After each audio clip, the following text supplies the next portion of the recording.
Chapter 26. The training room used by the chairman is much more spacious than you imagined. The floor is wooden, the walls are covered with thickened and reinforced shock-absorbing tiles, and the lighting is brighter than that of an ordinary room. After saying goodbye to Beans, you stood alone in the training room, thinking back to Netero's question, and guessed. The final round of exams usually tests the candidate's actual combat abilities.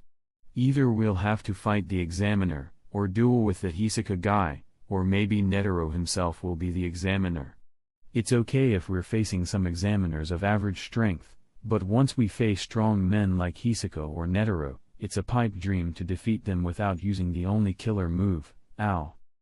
The most lethal move among Yu's current techniques is Kane at maximum power, whose destructive force can easily engulf buildings and land within 20 meters of the point of impact. The downside is that it takes longer to charge than a normal-sized Kane. At the same time, its movement speed is extremely slow. Unless it strikes by surprise, it's difficult to hit those with sharp perception and strong Nen abilities. Aside from this, the only other trump card you can rely on is curse training, derived from combining martial training and curse energy. In this state, his speed, strength, explosive power, etc., are over 10 times that of his normal state, but it consumes much more stamina. It's also limited by the length of the training. Currently, the maximum duration is about 15 minutes. A major drawback is that it can't be activated alongside the unlimited technique. And beyond that, it's just some basic boxing skills. Thinking this, you sighed. Before mastering the reversal technique, the offensive applications of the unlimited technique were too simplistic. Because of these considerations, he decided to make a last-ditch effort to develop his own psychic attack techniques.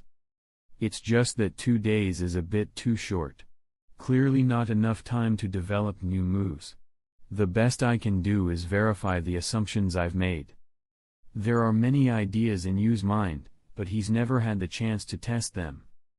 Little Black, it's time to work.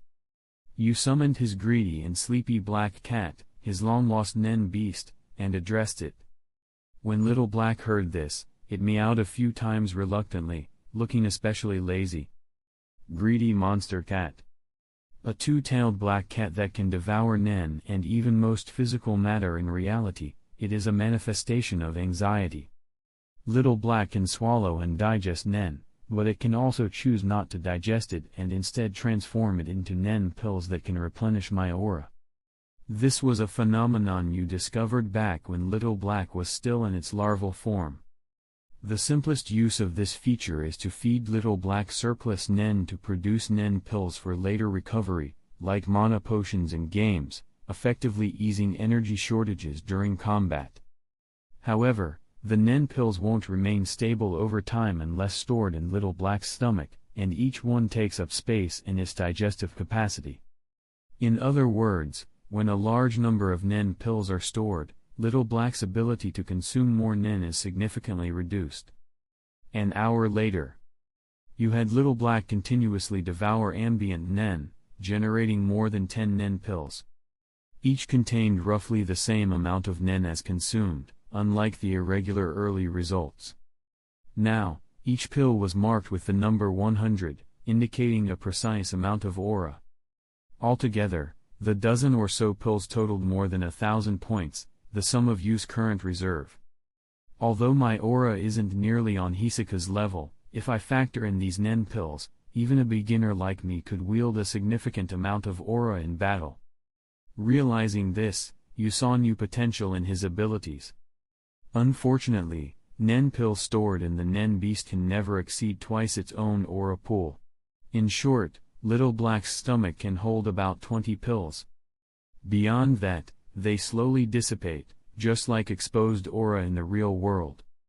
This is one of the inherent limitations of Nen, similar to the many conditions limiting Krillow's use of Skill Hunter. These aren't restrictions that can be casually bypassed. An hour later, through ongoing experiments, you discovered 2 usage methods for the pills. Crushing them releases their contained Nen, reinforcing external aura and providing a small boost to defensive power. Ingesting them boosts internal Nen reserves, enhances physical recovery, and relieves pain. Although taking a Nen pill can help heal injuries, considering its nature, it could also help ordinary people sense Nen, without side effects. If I gave one to a civilian, I might unintentionally create a terrifying Nen user overnight. This power must be used carefully. Understanding this, you continued studying his abilities with growing urgency. Time passed. Soon, only a few hours remained before the final exam. Yet you, engrossed in testing his theories and exploring the intricacies of Nen, nearly lost track of time. In addition to the applications of Nen pills, you discovered two more significant points.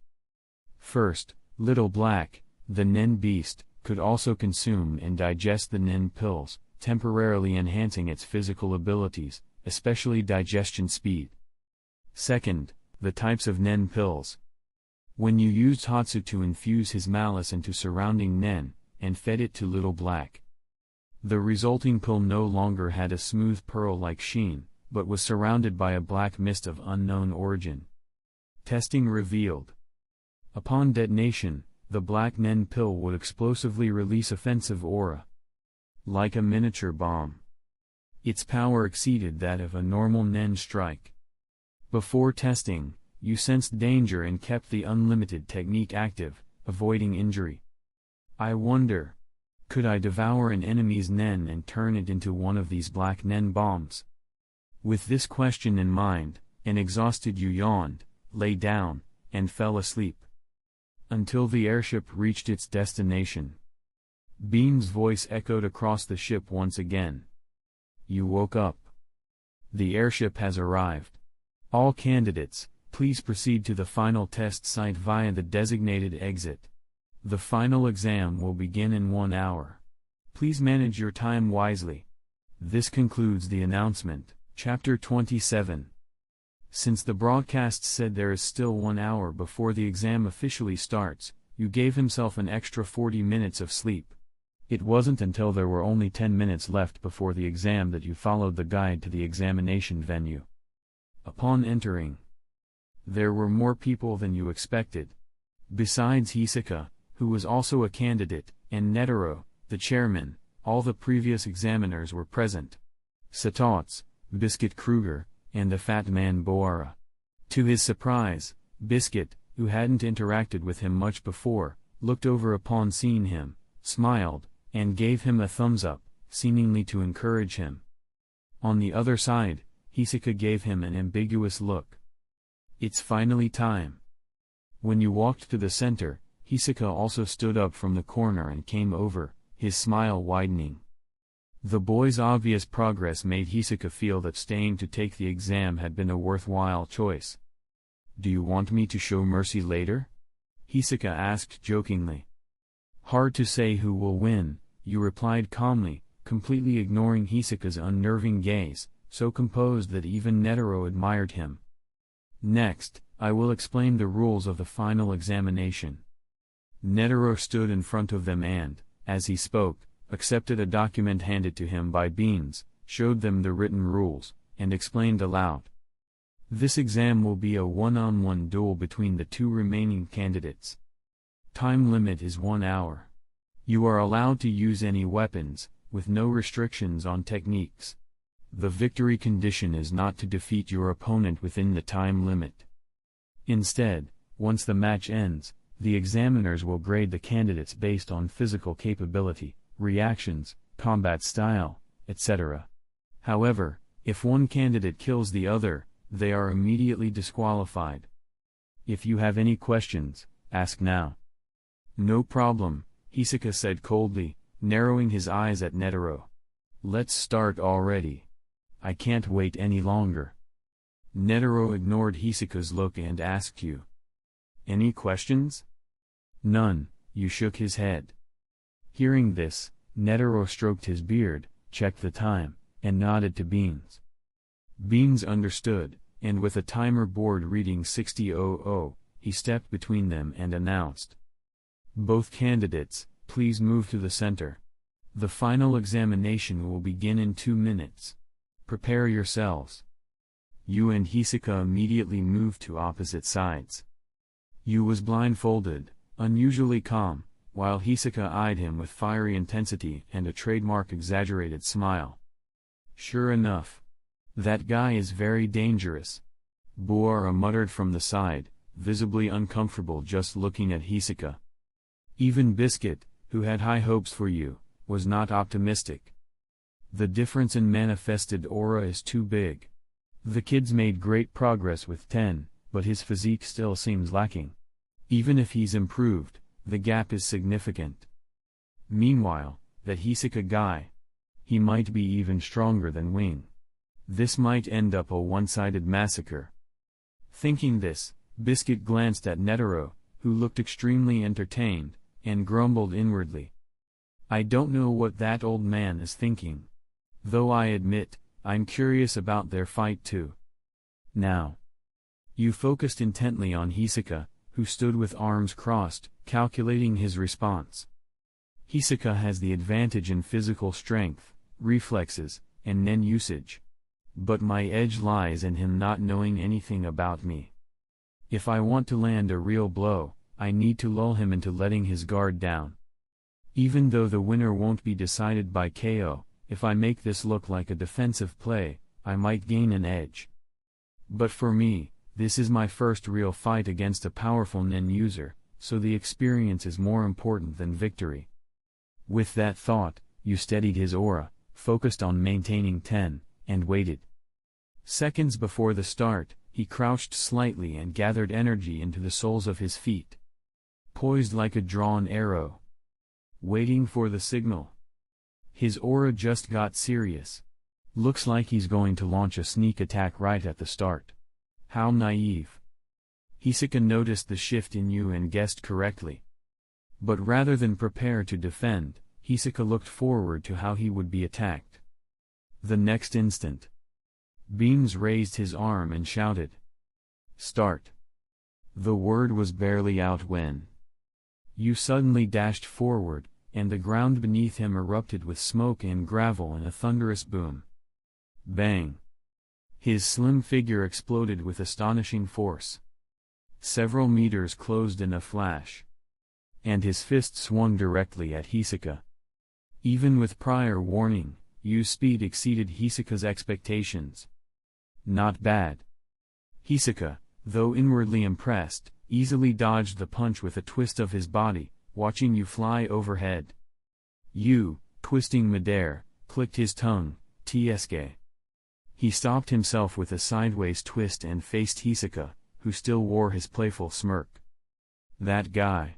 Even though he sensed my intent, he was thinking about something else when he dodged. He relies purely on instinct and experience. Even while thinking this, you didn't stop. He landed, stabilized, and surged forward again, this time, releasing more curse energy into his fist and aiming straight at Hisaka's chest. Hisaka didn't dodge. He raised his arms to block, maintaining 10. Yu's punch landed with a resounding crash. The force pushed Hisaka back 5 or 6 meters.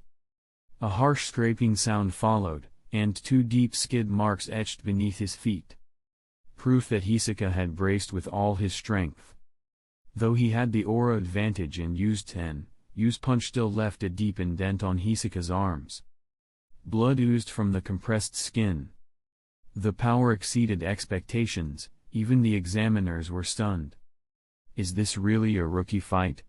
Satots muttered, visibly surprised. He'd heard from Satots that this kid was star material, but even so, it was something else seeing it firsthand. After all, examiners are already among humanity's elite just for being able to use Nen. You did well, kid. Hisaka stopped, looked at the blood on his arm, and remembered that punch. His face showed genuine satisfaction. Then, in front of everyone, Hisaka touched the wound. And the blood vanished. Even Biscuit couldn't immediately decipher it. If Hisaka's abilities are unknown, even experts like me would need time to figure them out.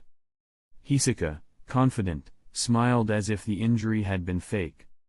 He looked at you and mocked. If that was your full power, I'm really disappointed. I thought you had something more interesting hidden away. So underwhelming. You wasn't fazed. He knew Hisaka had just used his ability to disguise the wound. Texture surprise. By overlaying his aura with texture illusions, Hisaka can visually alter the appearance of objects, such as hiding wounds. It doesn't heal them. But to use that effectively, you need a will like Hisaka's. The scar may be hidden, but the pain isn't. Facing Hisaka's taunt, you replied coolly. That was just the appetizer. The main course is next. As he spoke, aura surged around you, and a black, two-tailed cat materialized on his shoulder. Greedy monster cat. He whispered to Little Black. Little Black, focus on his aura. If you can't digest it, use the Nen pills I stored to boost your digestion. If you do well, I'll treat you to a feast later. Little Black meowed in response. Having received acknowledgement, you attacked again. Materialization. Or a mission? Maybe specialization? Hisaka watched the cat on Yu's shoulder, dodging blows while analyzing.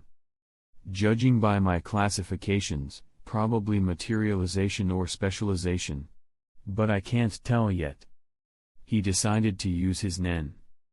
A pink, transparent strand of aura shot from Hisaka's hand. And stuck to Yu's face, yanking him off course. Then Hisaka punched him square in the face. Yu managed to block, but the blow still sent him flying. He crashed into rubble, but rose again, smiling through the dust. Finally. This guy's fighting seriously with Nen. Just what I wanted. Chapter 28. Little Black, can you digest it? Yu asked softly as he walked out of the smoke, completely unscathed. Although he had taken Hisaka's attack head-on, Yu hadn't used the unlimited technique to defend.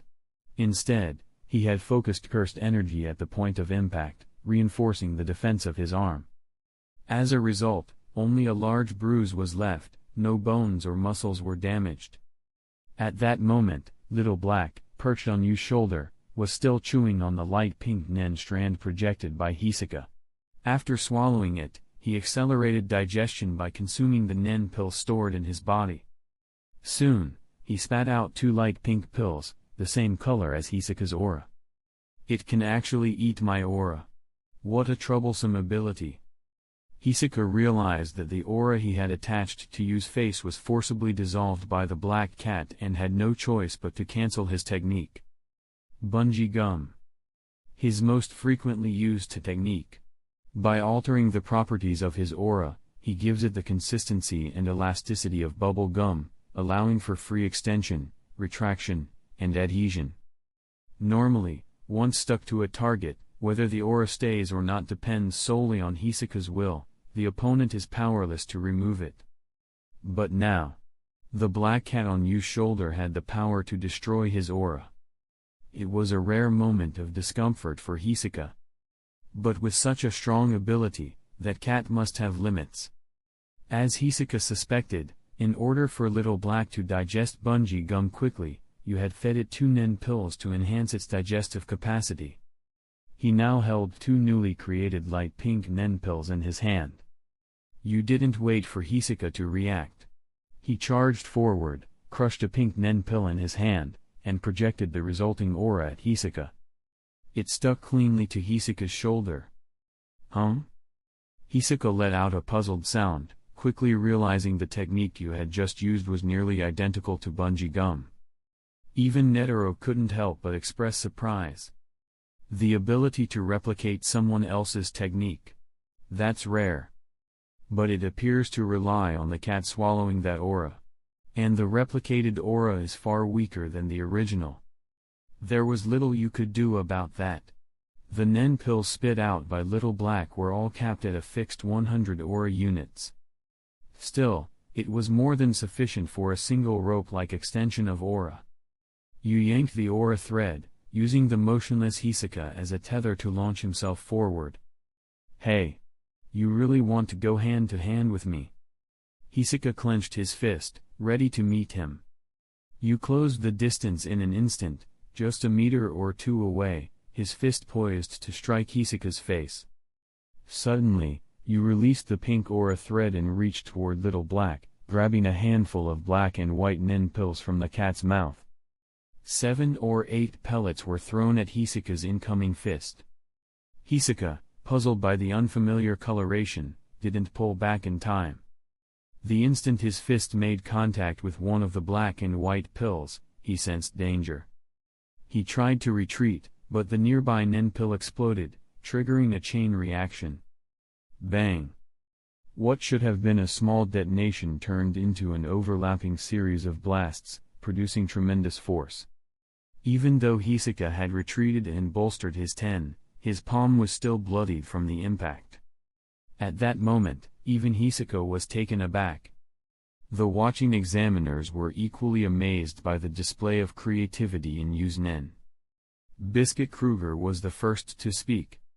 His main offensive method is having that black cat devour opponents' nen techniques, then recreate pellets of the same nature for counterattacks. But in real combat, this power has huge drawbacks. Since the cat must first devour the opponent's aura, it's entirely reactive, and not very reliable. From Biscuit's perspective, this kind of ability was too situational. You couldn't know an opponent's ability beforehand, and if they were an enhancer with little to no external aura, the cat might be useless. However, those black and white nen pills you had used showed surprising potential. Interesting. Hisoka's killing intent spilled out uncontrollably. He casually used texture surprise to mask the wound on his palm. Blushing slightly, he looked at Yu and remarked, "You're even more valuable than I imagined. I really want to kill you now, but it'd be such a waste. Any other tricks? You'd better show them before I lose control." Yu remained silent. He calmly glanced at the timer. It had only been a few minutes. It was the first time he found himself frustrated by how slowly time passed. He quickly tallied what was left in Little Black's stomach. 13 ordinary nen pills, 3 or 4 black ones, and 1 pink nen pill from Hisoka's aura. Yu considered his next move carefully. He crushed 2 normal nen pills in his palms. Suddenly, 200 units of aura surged through him, revitalizing his energy and intensity. A small orb that can replenish aura. It was rare for Hisoka to be so intrigued by another person's nen ability. He waited eagerly to see what Yu would do next. Although only a few minutes had passed, Hisoka's dominant right hand and arm were already badly injured. But outwardly, he maintained the appearance of being unscathed. At that moment, Yu made up his mind. He would attack Hisoka's injured right hand with full force. Without hesitation, he activated curse training. His aura and presence surged. Seeing this, Biscuit frowned and thought, "There's still plenty of time left. Even if he has that greedy cat who can restore aura, activating Ren now will be a heavy strain on his body. Is his goal to pass the exam? Or to defeat the opponent?" The next moment, wrapped in incredible power, Yu channeled cursed energy into his legs. The aura converging on his soles was invisible to others, yet overwhelming in intensity. 2 forces overlapped, not additive, but multiplicative. Yu stomped the ground, and cracks spread for several meters beneath him. With a thunderous bang, his power skyrocketed. By instinct, Hisoka summoned a band of elastic pink aura between his hands, bracing for the oncoming punch. As Yu's strike connected, Hisoka's injured right hand screamed in agony from the stress. The calm in his eyes flickered. He instinctively activated Gyo and released a massive surge of aura to boost his defense. Only then did he stop Yu's devastating blow. But something was off. Afterward, Hisoka squinted as he watched Yu retreat. The force of that punch was more than 7 or 8 times greater than the previous one, even while already enhanced by curse training. That increase was unnatural. Was it because of those 2 crushed pills? Were they amplifiers? Or did he charge the punch somehow? Hisoka couldn't tell. He had no concept of what cursed energy even was. At the same time, Yu, breathing hard, admitted to himself that Hisoka's strength had exceeded expectations. This guy's physique is insane. He's no pushover. More importantly, his mastery of Nen is leagues beyond mine. Yu recalled a similar case from the canon, when Kurapika fought Uvogin. When Uvogin used Ten to defend, even a point-blank missile couldn't hurt him. But when forced into Zetsu, with no aura defense, even a beginner like Kurapika could deal lethal damage. This is going to be a tough battle. He said this to himself.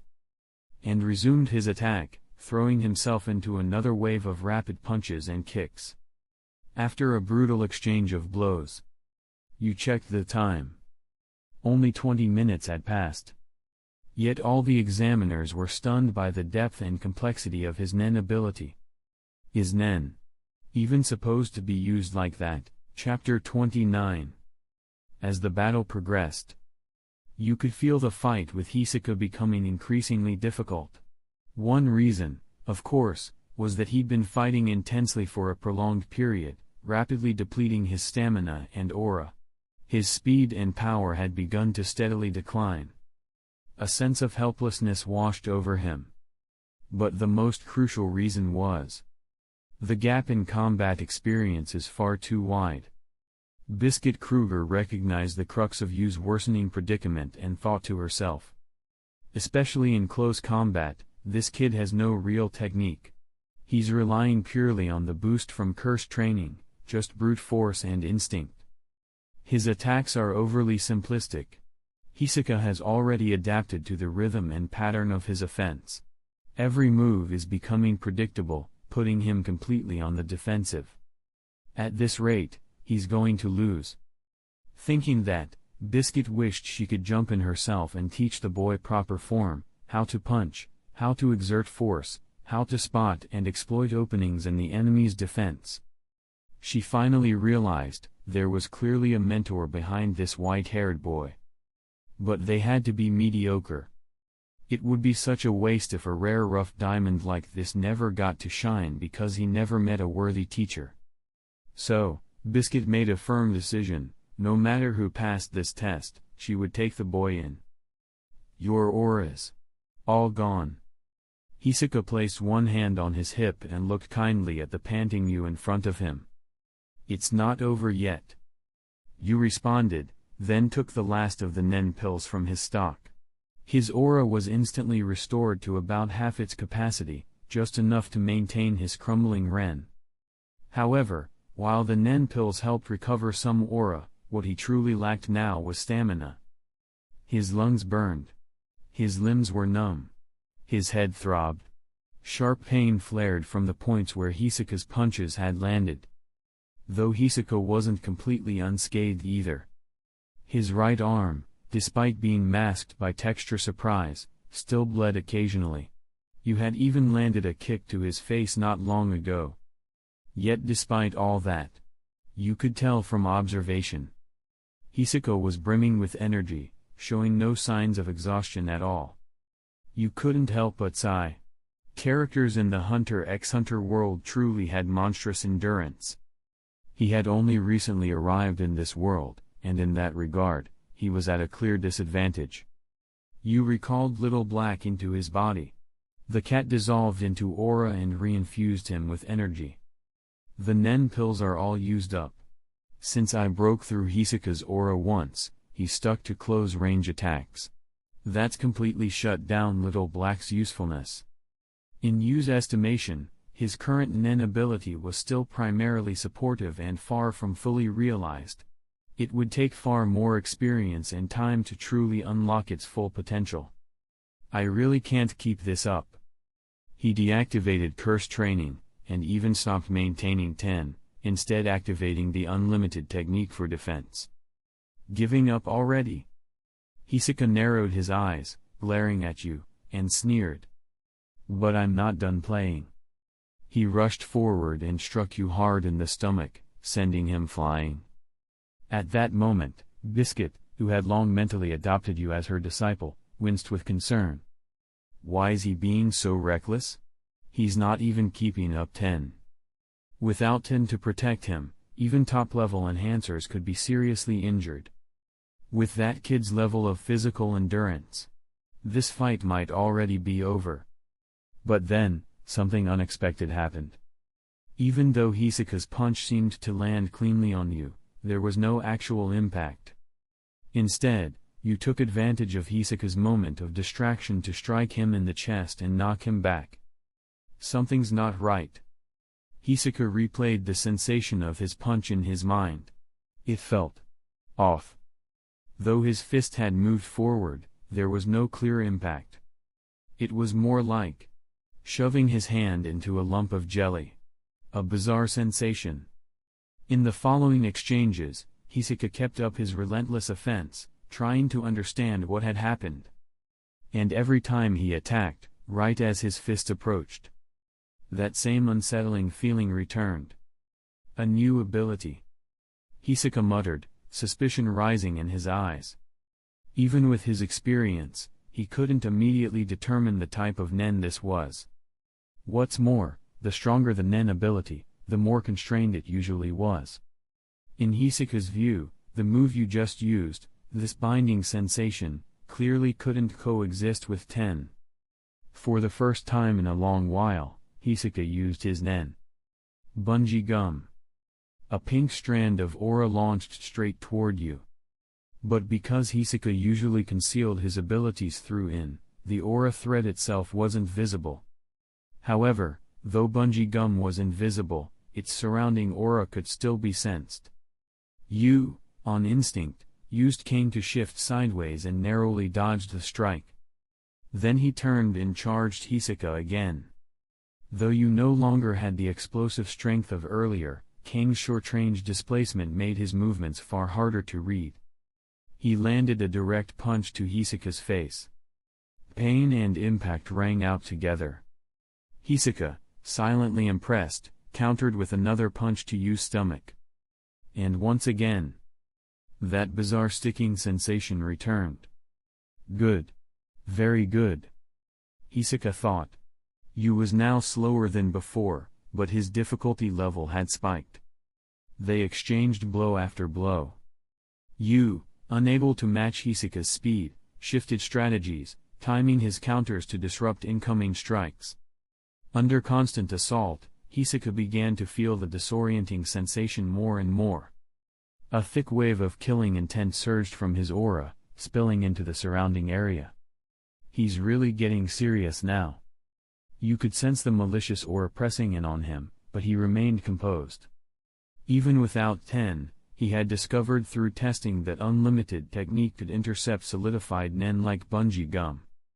Thus, Hisaka's pressure couldn't penetrate his layered defenses. There was little to fear. Yet the sheer intensity of Hisaka's murderous intent still made the watching examiners uneasy. I can't hold back anymore. I'm going to kill you. Hisaka stepped forward, raising his hand to place it gently against Yu's forehead. His tone was cold. You showed no fear. Silently, he began building Kane behind Hisaka. A blue-black sphere of condensed gravity slowly formed. Dust and air in the venue began to swirl from its gravitational pull. Little Black's thoughts were ready to launch a surprise strike from behind at any moment. Just minutes remained in the match. The atmosphere between the two had become ice-cold. Everyone expected another explosive exchange. But suddenly, Hisaka withdrew his killing intent. He turned, walking slowly toward the exit of the arena. Hey, candidate number 44, the exam's not over yet. If you leave now, you'll be disqualified. A referee tried to intervene, but the look Hisaka gave him was so chilling that he immediately fell silent. Only after Hisaka exited the arena did Beans finally speak up.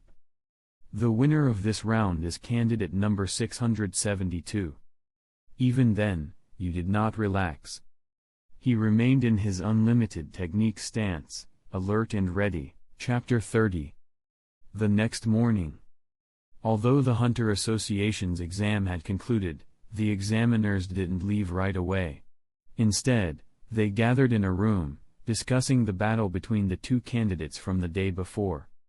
Come to think of it, candidate number 44. Hisaka, right? Bora lounged lazily on the sofa and said casually. That guy's ability is completely above mine. If he wants, he could easily get his license next year. Luckily, I finished my duties this year. Even if he shows up again, I won't have to deal with him. That guy's not here for the license. Thatch and Satats spoke up simultaneously, but Satats's voice stood out more. That Hisaka. From my experience as a crime hunter, he didn't come here for the license. He came to hunt, or just to pass the time. The license is just a side benefit. Satats turned to Netero, who was standing beside him. Chairman, have you seen people like Hisaka before? Plenty. Netero took a sip of tea and said casually. Every year or two, there are always a few candidates like that. Most skip the formal path, learned Nen elsewhere, and only come to get the license for convenience. But someone like that boy is rare. Netero was, of course, referring to the Nen ability shown by you during the exam, a technique that clearly had properties similar to exorcising Nen, indicating potential as a Nen exorcist. Such abilities are rare. While they may not offer much in terms of direct combat, exorcising Nen is often extremely dangerous, and invaluable in dealing with complex situations. Even within the Hunter Association, Nen exorcists are exceptionally scarce. By the way, where's Biscuit? Bora asked offhandedly. Satats quickly replied. If I'm not mistaken, she's looking for that boy. At that moment, in the medical ward, Yu slowly sat up in his hospital bed. Looking down, he saw that all his wounds had been dressed and bandaged. Sitting beside him was a familiar blonde girl. Biscuit Kruger. Why is she here? Yu wondered silently, puzzled.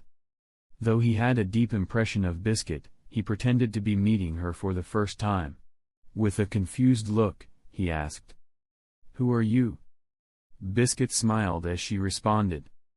Let me briefly introduce myself. I'm Biscuit Kruger, a 2-star gem hunter with the Hunter Association, and I served as the second phase examiner. Although I did introduce myself before, we didn't know each other long, so it's normal that you don't remember. I'm Gojo Yu. Yu nodded politely in return. He tried to swing his legs off the bed, but the moment he moved, a wave of pain surged through his entire body. Your body hasn't recovered yet. You'll need at least half a month of rest before you can move freely, Biscuit warned. As she spoke, she handed over a finely crafted box. When you opened it, he found a card bearing the Hunter Association emblem. This is your hunter license. Keep it safe. Yu took the box and pulled out the card, feeling its weight and texture in his hands. Strangely, he didn't feel as thrilled as he'd expected. The emotions he imagined, excitement, pride, barely stirred. It wasn't until he had put away the card that Biscuit got to the point. She asked. Young man, where did you learn Nen? Did someone teach you? Or did you figure it out yourself? Yu glanced at her warily. After a brief silence, he replied in a low voice. If you've got something to say, just say it. No need to be on guard. Can't you be more relaxed in front of a beautiful girl like me? Biscuit teased. You don't feel like a girl. More like a. Yu stopped himself before finishing the sentence. Even without prior knowledge, the aura radiating from Biscuit was overwhelming. Anyone with even slight perception could tell she wasn't an ordinary teenage girl. His words had unknowingly touched on her biggest secret, her real age.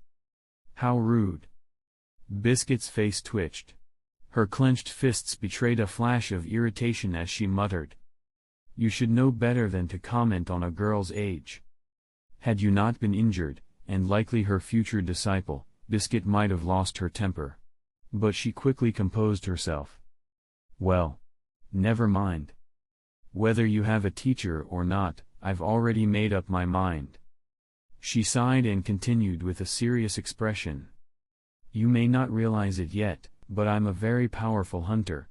My experience, training, and knowledge of Nen far surpass anything you've encountered. From today forward, I'll be your mentor. I'll personally guide your Nen training. You should feel honored. This isn't an opportunity most people get. Biscuit spoke with complete confidence. If it's just sparring, that's fine. But I don't need a mentor, you declined casually. He didn't want to be tied down by a formal master-disciple relationship. Sparring? Did you just call me a sparring partner? Biscuit jumped to her feet, furious. To make matters worse, Yu's tone implied she was bothering him. Biscuit clenched her fists and calmed herself down.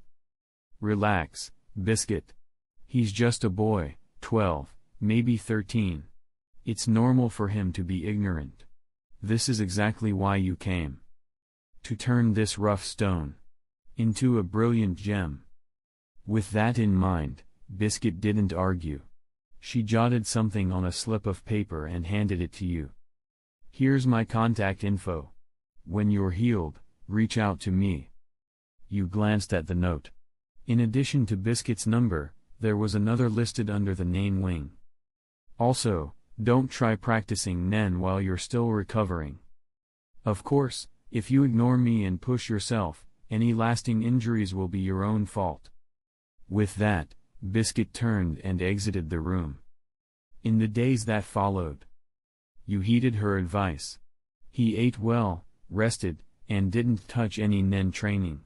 He occasionally took walks through the city parks, keeping away from any strenuous activity.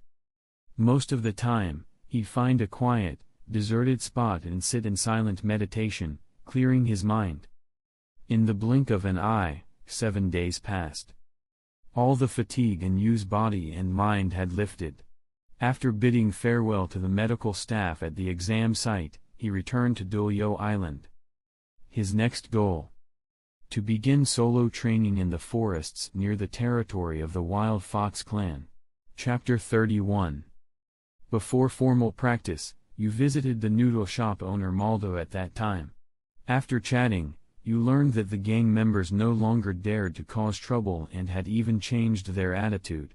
They now often helped Mr. Maldo run the store and even sent money for repairs. As for the reason, it was because their boss had learned about Yu's existence. The mysterious gangster boss instructed his men to take good care of Maldo's shop. He also installed a phone there, making it clear he hoped you would contact him through that phone on his next visit. Out of curiosity, you dialed the only number on the phone. After a beep, a middle-aged man's voice slowly came through. I am Light Nostrade, the boss of the Nostrade family. I heard one of my men offended you earlier. I hope you'll forgive me. I assure you this will never happen again. However, about you.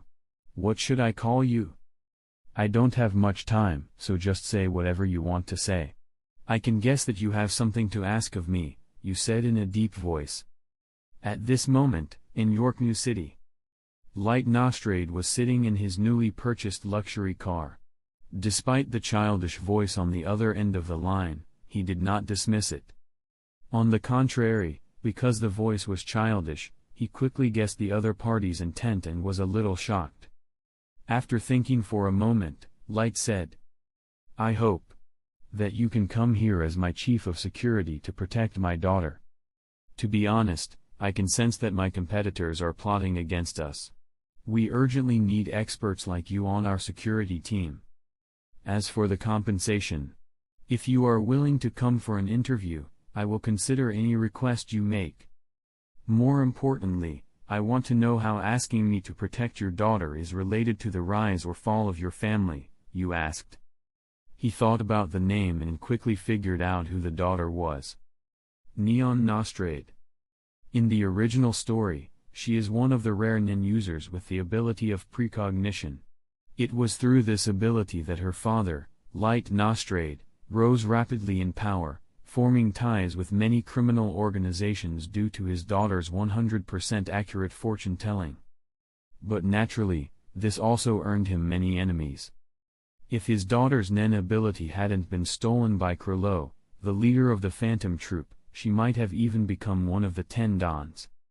But still, though he already knew this, you hoped to hear it from Light himself. Even revealing a little would show sincerity. Still, you had no intention, nor time, to become some so-called chief of security. His current focus was fully on training. After waiting half a minute without a reply from the other end, you finally hung up the phone. On the other side, Light put down his phone without anger. He thoughtfully asked the man driving.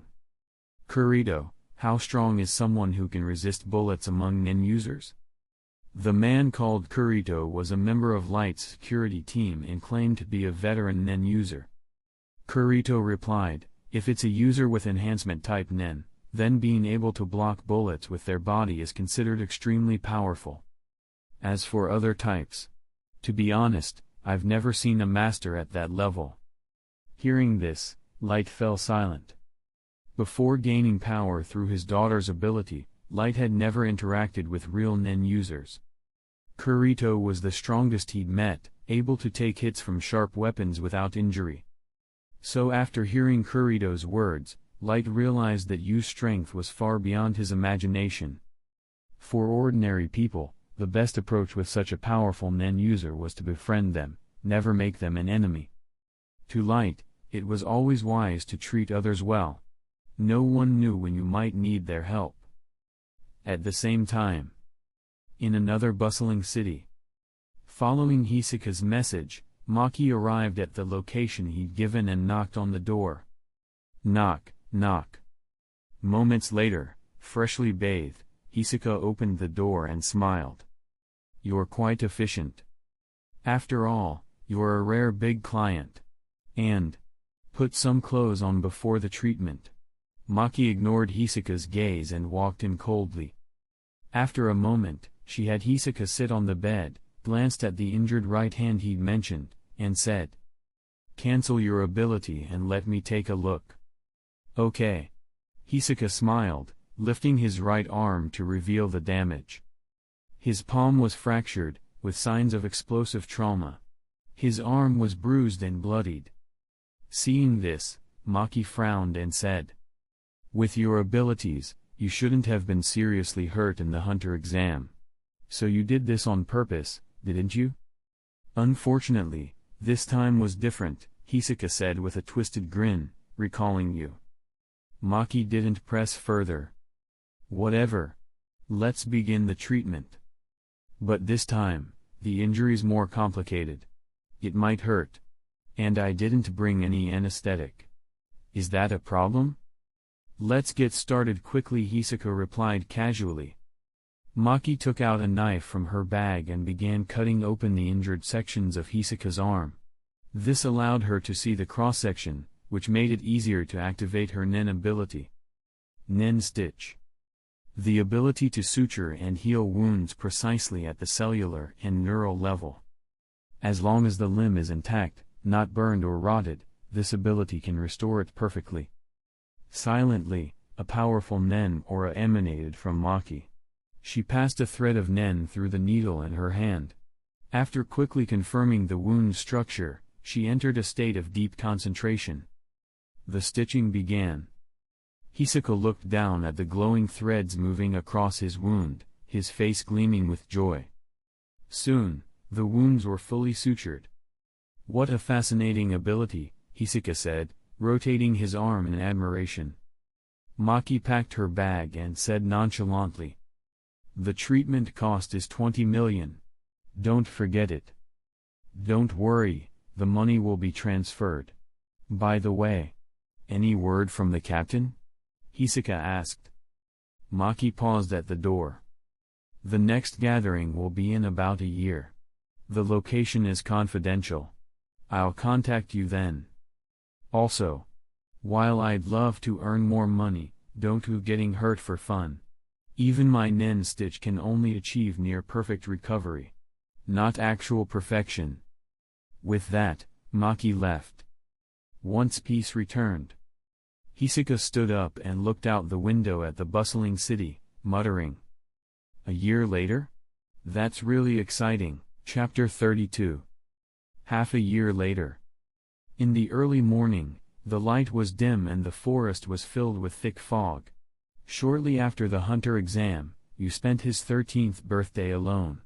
Now, he was 13.5 years old. Compared to before, his face was much more mature, and his long white hair now extended past his shoulders. At this moment, you was sitting cross-legged under a raging waterfall, seemingly in deep meditation. He silently sensed the oncoming water droplets falling from the sky, gradually slowing as they neared, but never touching him. In other words, he was feeling the full process of infinity blocking external force. He was attempting to use this to enhance his nen control and concentration. And the results were significant. In the first month alone, you could feel his control over various abilities growing more refined.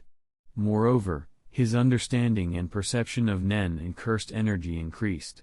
When you're calm, you can sense and comprehend the cursed energy within you and the surrounding nen more clearly than usual. Realizing this, you began training even harder and for longer periods under the waterfall. After a long stretch of such ascetic training, by now, you had mastered performing both ten and infinity simultaneously. He had developed a new battle stance combining offensive and defensive power. However, he could only maintain it for 5 hours at a time. While it might not seem long, it was more than sufficient for most battles. In addition, his use of infinity alone had reached a maximum activation duration of 16 hours. Except during sleep, he could maintain it throughout the day. Of course, this was assuming he didn't engage in high-intensity combat during his daily life. Fighting someone like Chairman Netero for hours, for instance, was clearly out of the question. After all, the mind still tires. Different tasks consume different amounts of mental energy. The state of the brain determined how long infinity could remain active. As an analogy, one could spend a day doing elementary math problems, but solving a single complex physics question might leave someone mentally exhausted. Almost, you murmured to himself, then suddenly opened his eyes, stepped from the waterfall, and raised a hand to materialize his nen beast, Little Black. Little Black had grown significantly over the past 6 months, now larger than a watermelon and sporting a third tail. Although this was a notable improvement, it was unfortunately progress from 3 months ago. Ever since he grew a third tail, eating regular food has had no further effect on Little Black. Similarly, training under the waterfall no longer benefits my willpower. Staying here any longer won't help me grow stronger. Thinking this, you retrieved clean clothes and food from Little Black's stomach. After a quick wash and meal, he prepared to descend the mountain. He could now maintain infinity during daily life, achieving the goal of his training. But this wasn't enough. You knew he still had much to improve: physical ability, combat experience, and reflexive response in real battles. These couldn't be honed by fighting wild beasts alone. Of course, there were people like Netero, who trained every day in solitude until achieving peak power in his 50s before descending the mountain. But that kind of extreme, isolated training might be effective short-term, it was unsustainable long-term. To improve real combat ability, the most effective path was fighting strong nen users, preferably in life-or-death encounters. A life-or-death fight like that won't just sharpen my combat instincts. It could also bring me into contact with the core of my cursed energy, allowing for a true awakening. You thought of how, in the original series, Gojo Satoru awakened his reverse curse technique only when near death during a battle with Fushiguro Toji. If I want a real life-or-death fight, hunting dangerous criminals is a good choice. Such as the Phantom Troop. With that simple thought, you descended the mountain, long white hair trailing behind. After careful consideration, he decided to visit the Heavens Arena first, to earn living expenses. Even someone like him still needed food, water, and a place to sleep. When he thought of the Heavens Arena, you inevitably recalled Wing, and from there, thought of Biscuit Kruger. Just imagining Biscuit sent a chill down his spine. Based on how temperamental Biscuit was in the original series, I've stood her up for half a year. If she finds me, I'll definitely be skinned alive. Thinking this, you decided to go in disguise and adopt a false name. His plan: swiftly earn the prize money for reaching the 200th floor, then disappear without lingering. After all, Biscuit had likely vented her anger to Wing during this time. Which meant Wing probably knew about his distinctive traits, white hair and the bandage over his eyes. One day later, you, now in disguise and using his hunter license, successfully arrived at the Heavens Arena in the Republic of Batarsha. Today, he wore a beret and black wig, with sunglasses concealing his true eye color. His figure and attire often made people mistake him for a beautiful girl in the crowd. Having mastered Infinity, you could now manually control which objects or people could enter his personal space and which would be repelled. Thus, any strangers trying to talk to him or approach with bad intentions would be repelled by Infinity before they even got close. Arriving at the Heavens Arena, the venue was crowded with people. Upon entering, you ignored the noise, smoothly located the end of the registration line, and waited silently. This action drew the attention of onlookers. After all, his frame was thin compared to the bulky fighters surrounding him. But you couldn't care less about the looks and comments. Instead, to pass time, he looked up at the monitors broadcasting matches overhead. Here it comes, today's top match. That monster kid. Either he defeats his opponents in seconds, or he surrenders right away. Today, he was taken down instantly. Hearing this, you spotted a familiar figure. Killua. He watched the screen. An 8-year-old boy faced a powerful opponent. Seconds into the fight, Killua surrendered and exited the ring, visibly frustrated. The match ended quickly, and the broadcast switched back to the floor 1 screening. Apparently, popular matches like that were sometimes aired on loop. Even in a clip, you could tell Killua's opponent was a rare nin user. While you considered the opponent weak, and believed Killua could have won had he fought seriously, there was a problem: the mental needle implanted by Illumi in Killua's brain. That needle carried Illumi's nen, embedding a command in Killua. When facing someone stronger than you, run. But that guy obviously wasn't stronger than Killua. It must have been the aura he gave off, similar to Illumi's, that made Killua's instincts trigger prematurely. He misjudged the threat level. Hey Hunters, time for a legally required break. The Yorknew auction is based on real-world underground auctions, including rumors of black market organs, weapons, and cursed objects. But I mean, so is like every shady auction ever. So like what I'm going on about. Let's keep going. Chapter 33. Sky Arena. In a high-rise room, Killua, who had just finished a duel, returned to his room. The first thing he did was punch the innocent wall with a loud bang. Damn it! Damn it! Damn it! Killua, only 8 years old, sat at the edge of the bed, clutching his head and roaring. He couldn't understand why his body reacted with an uncontrollable urge to flee the moment his opponent emitted just a little aura similar to his older brother's. Even his subconscious was screaming at him, run. Killua recalled his last opponent. He had clearly seen that the man's strength and speed were on par with his own, maybe a bit physically stronger than an average fighter. Still, using the assassination techniques his father taught him, he knew he could break through the enemy's defense and land a fatal blow to win. It was precisely because he knew this that he couldn't understand why he surrendered so easily. He lay back on the bed, thinking. Since I reached the 150th floor a year ago, I've kept running into martial artists, or people with that same dangerous aura like my brother. I've beaten some really strong fighters before, but the ones with that different aura, I just can't bring myself to resist. Is it because of Big Brother? He remembered when Illumi showed him that terrifying Nen aura before he left. It wasn't just ordinary killing intent. It was something far darker and more terrifying, mixed in with that aura. Killua had sensed it before. But whenever he asked his father or grandfather about it, they always avoided the truth. Looks like I'll have to figure it out on my own. Maybe once I understand what that aura is, I can become as strong as my brother. With this realization, Killua understood. It was Illumi's aura, imprinted in his mind and body, that made him associate any similar aura with overwhelming fear. Every time he felt that kind of Nen, his will to resist vanished. In the end, it's just that Big Brother is too strong. Feeling a bit relieved, Killua stopped dwelling on it and headed down to the first floor. He planned to take a break, get some fresh air, and grab some snacks for his room.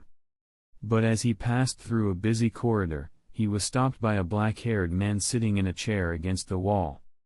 "You look frustrated. Was it because of your match?" the disguised you said to Killua. In fact, the moment Killua exited the elevator, you had sensed his negative emotions through his 6 eyes, which gave him a near godlike perspective. It was easy to tell that Killua was still brooding over the previous loss and stuck in self-doubt. You already knew that Killua would eventually meet Gon, and that he would break free from Illumi's control. But still, meeting was fate. Since their paths crossed while Killua was at his lowest, you decided to extend a little kindness and talk to the boy before his evening match. So, he initiated the conversation. "Do I know you?" Killua stopped, turned, and spoke coldly to the black-haired man. "Not yet. But I know you pretty well," you said, resting his elbows on his thighs and propping his chin up. "You're from the Zoldyck family. If I'm not mistaken. Your name is Killua Zoldyck, right?" Killua's face grew cold. Inside the pockets of his hoodie, his fingers shaped into knives, and his nails extended into sharp spikes. He was ready to strike at a moment's notice. "How do you know?" he asked icily. After all, as a member of an assassin family, he had countless enemies. Meeting someone who recognized him in a place like this wasn't a surprise. You noticed the tension and smiled. "Relax. I don't mean you any harm." Then, you slid over and patted the empty seat next to him. "Wanna talk? Just think of it as a casual chat between strangers killing time after dinner. Friends are a burden. I don't need them," Killua replied dismissively. Then he turned and walked away. But a hand gently landed on his shoulder, instantly triggering his nerves. Shua. A knife-hand strike shot toward the man's arm. But when Killua's fingers were about to connect, his hand seemed to sink into an invisible swamp, slowing to a stop. His muscles were still tense. His power hadn't weakened. But his speed was gone. Looking at the sharp claws in front of him, you calmly pressed Killua's hand down and said, "You're pretty hot-tempered. Assassins pursue speed and ruthlessness, sure, but composure is key when you're hunting." "What did you just do?" "I couldn't control my hand," Killua asked, confused. "You attacked me with killing intent, so I stopped you," you answered. Even though his words were honest, Killua couldn't grasp what had happened.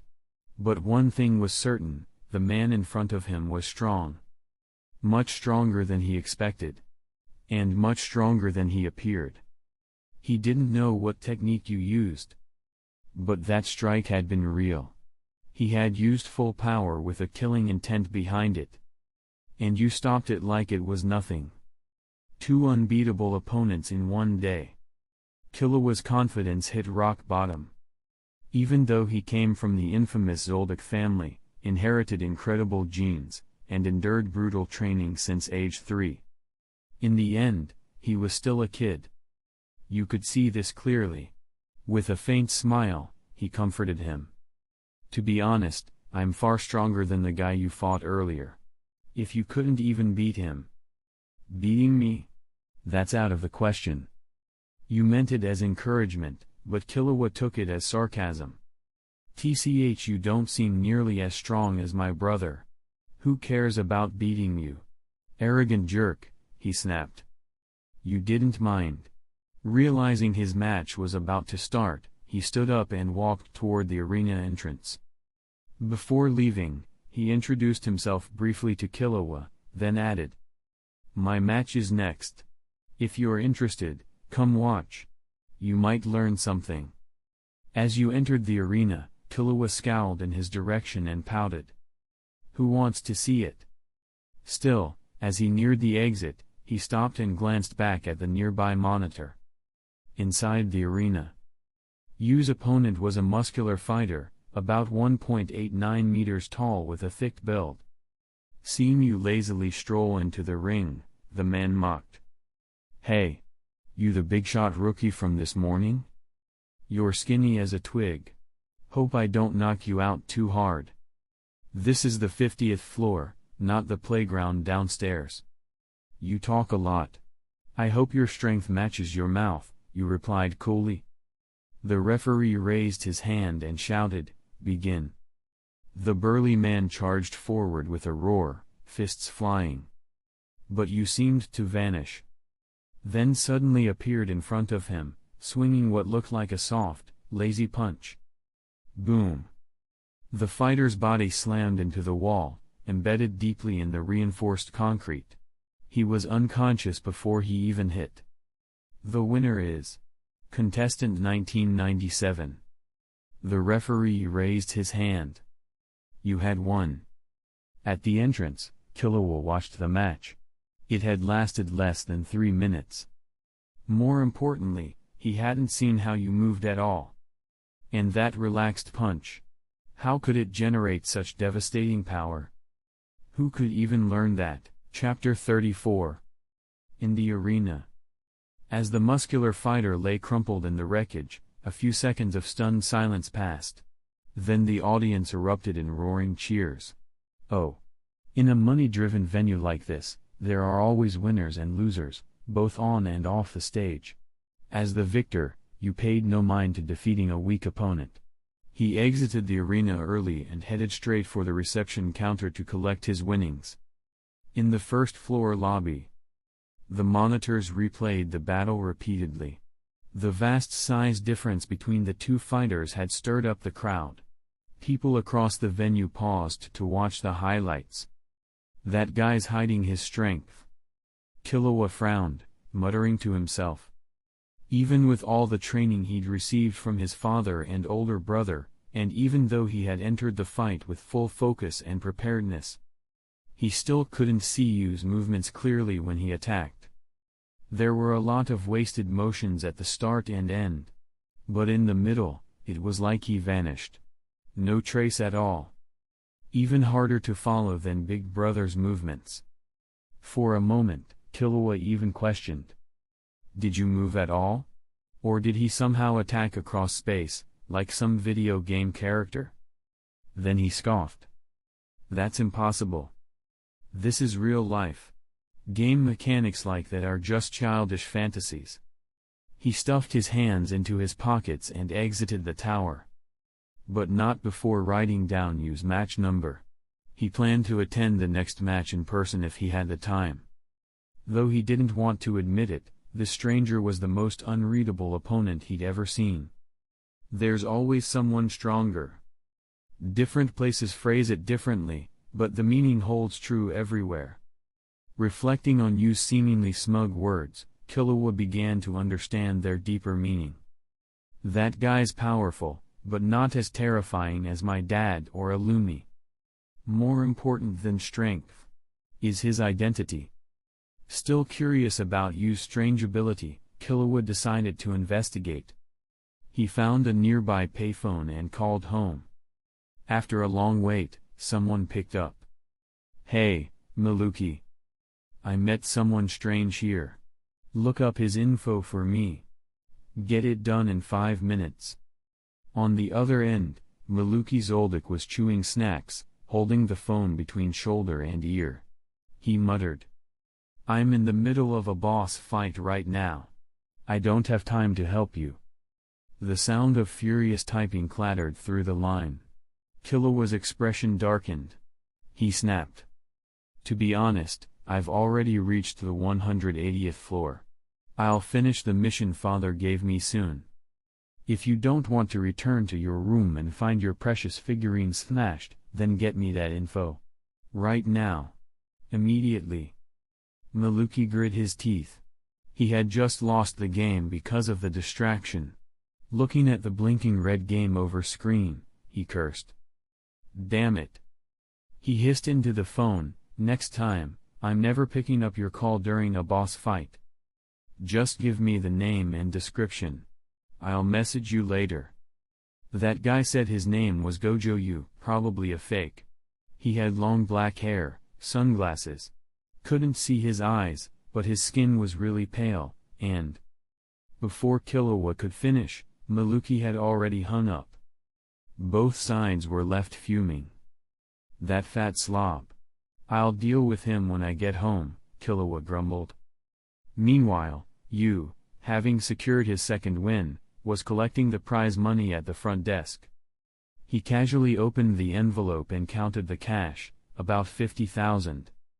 Compared to the 100+ cowards this morning who forfeited, this opponent was at least sincere. Still, this won't even cover a month of meals. A few hours later, since you had emerged unscathed in both matches, a third duel was quickly arranged. Once again, it was over in an instant, his usual short-range teleportation and the fist reinforced with Nen using Ten and entanglement. Even the most seasoned fighter looked like tissue paper when struck by that force. 1 punch, 2 punches, easy victories, no injuries. Within just 3 days, you had completed 6 matches. And now, he stood on the brink of the 100th floor advancement match. That day, the audience size doubled. Even Killua was in the crowd. You simply smiled and gestured in Killua's direction before stepping into the ring to face his next opponent. A hulking wrestler wearing a mask, with bulging muscles and a grim aura. By now, thanks to the match replays on tower monitors, few people underestimated you, whether fighters or spectators. The match began. The wrestler immediately predicted Yu's teleport-like movement and prepared. He raised both arms in a tight guard in front of his chest to brace for impact. It was a logical tactic, intended to at least cushion the blow. But the moment the punch landed, the sheer force tore through his defense. The wrestler lost consciousness midair. Boom. Still simple. Still devastating. Impossible to see the technique. You glanced at his fist. After 6 months of training, combining enhanced physical strength with simultaneous activation of cursed energy and entanglement, his raw power had climbed sharply. If a person wants to survive this punch, they'd need at least enough strength to push open the gate to the Zoldyck estate. After the match, Killua followed you to the prize counter, standing quietly beside him as he collected his bonus and new room key. Then he finally spoke. "Hey. What the hell was that move you used? I couldn't even see how you moved." "What do you mean?" You replied casually, pausing at a vending machine. "There was no movement. It was like you just flashed across. It makes no sense." "Oh, that." You suddenly understood what Killua was getting at. "If you want to learn that footwork from me, I'll save you the trouble." "You can't." "No, more accurately, you can't learn it," you clarified. "Why not?" Killua demanded. He didn't believe he lacked the qualifications. After all, both his parents and grandfather had called him the most talented Zoldyck in generations. Since childhood, he saw himself as a genius. His self-esteem was fierce. To Killua, Yu's strength came from age and experience. He believed that once he reached Illumi's age, he too would possess equal power. You could see Killua's unwillingness and sighed. I can't teach you that. But if you just want a sparring partner, I'm free anytime. But you'd better hurry, I won't be in the arena much longer. He turned toward the elevator, but was soon stopped by Killua. Then fight me tonight. You paused and turned. For a moment, silence. Then he smiled. All right. Follow me. If you can force me to move even 1 foot before sunrise, I'll tell you the secret behind my power. With that, you walked off. Killua watched him go, spat, and muttered. TCH. Don't underestimate me. Chapter 35. After a while, in the spacious room, you stood silently in the center, waiting for Killua to prepare himself. Need me to splash some water on you? You asked unexpectedly, provoking a glare of annoyance from Killua.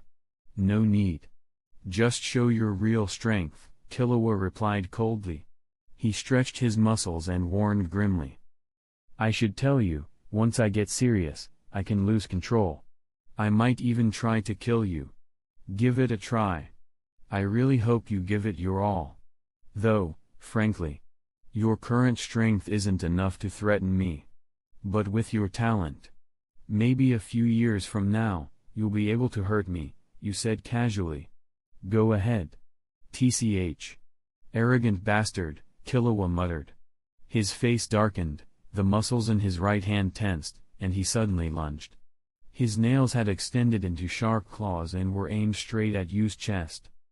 This time, he was faster than before, and the claws had grown longer. Killua believed that no matter what technique you had used earlier, it would take time to react. Last time, he had struck second, so you had been ready. But this time, if he attacked with overwhelming speed, faster than human reaction, he could strike before you was prepared. At least, that's what he thought. But as the distance closed, Killua felt a strange, familiar resistance. His strike slowed. Again, it was like an invisible wall absorbed all his momentum. He could still move his muscles normally, but he couldn't control the trajectory anymore. He couldn't retract his hand either. What the hell? Killua's understanding of Yu's ability crumbled. This wasn't simple speed or power, it was something else entirely.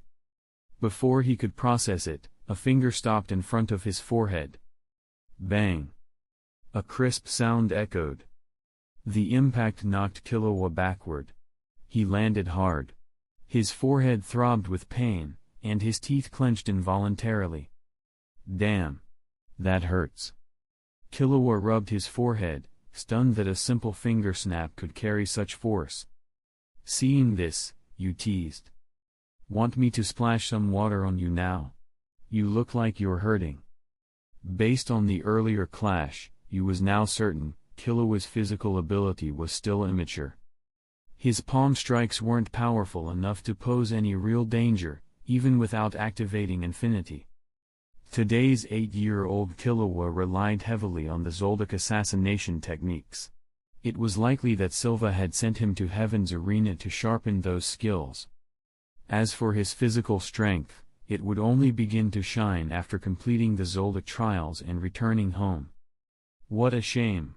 If this was 12-year-old Killua. Without Infinity, he might have actually threatened me. Yu mused. But Killua, still determined, launched another fierce assault. He appeared behind Yu with incredible speed, aiming for a sneak attack from a blind spot. A knife hand strike whipped toward the back of Yu's neck. And yet again. The same oppressive stopping force paralyzed him mid-strike. His hand hung frozen in place. He tried to pull back, but it was as if rules had locked his wrist. Then, Yu calmly reached behind his head, grabbed Killua's wrist, and flung him across the room. Bang! Killua slammed into the wall. Kneeling from the impact, he pushed through the pain and forced himself to stand again. TCH. It works from behind too. What a busted ability. Killua analyzed silently. He couldn't determine if use power was a Nen-type ability or something closer to a superpower. He had no clue if it could be overcome. Still, he remembered what you had said: if he could force him to move even once, he'd reveal his secret. Killua's fighting spirit rekindled. No more testing. Time to go all out. His aura shifted, cold and concentrated. Killing intent seeped from his body.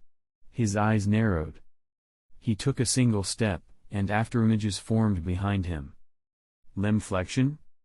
You recognized the technique from the manga. Killua's mastery of assassination skills was already on full display, even at this age. What surprised you was how little had changed between 8-year-old Killua and his future self, outside of physical growth and speed. The way he casually exudes killing intent. No wonder he's called a once-in-a-generation genius in the Zolik family. You thought. Noticing the subtle slackness in Yu's eyes, Killua seized the moment. He zipped around you, encircling him with a barrage of afterimages.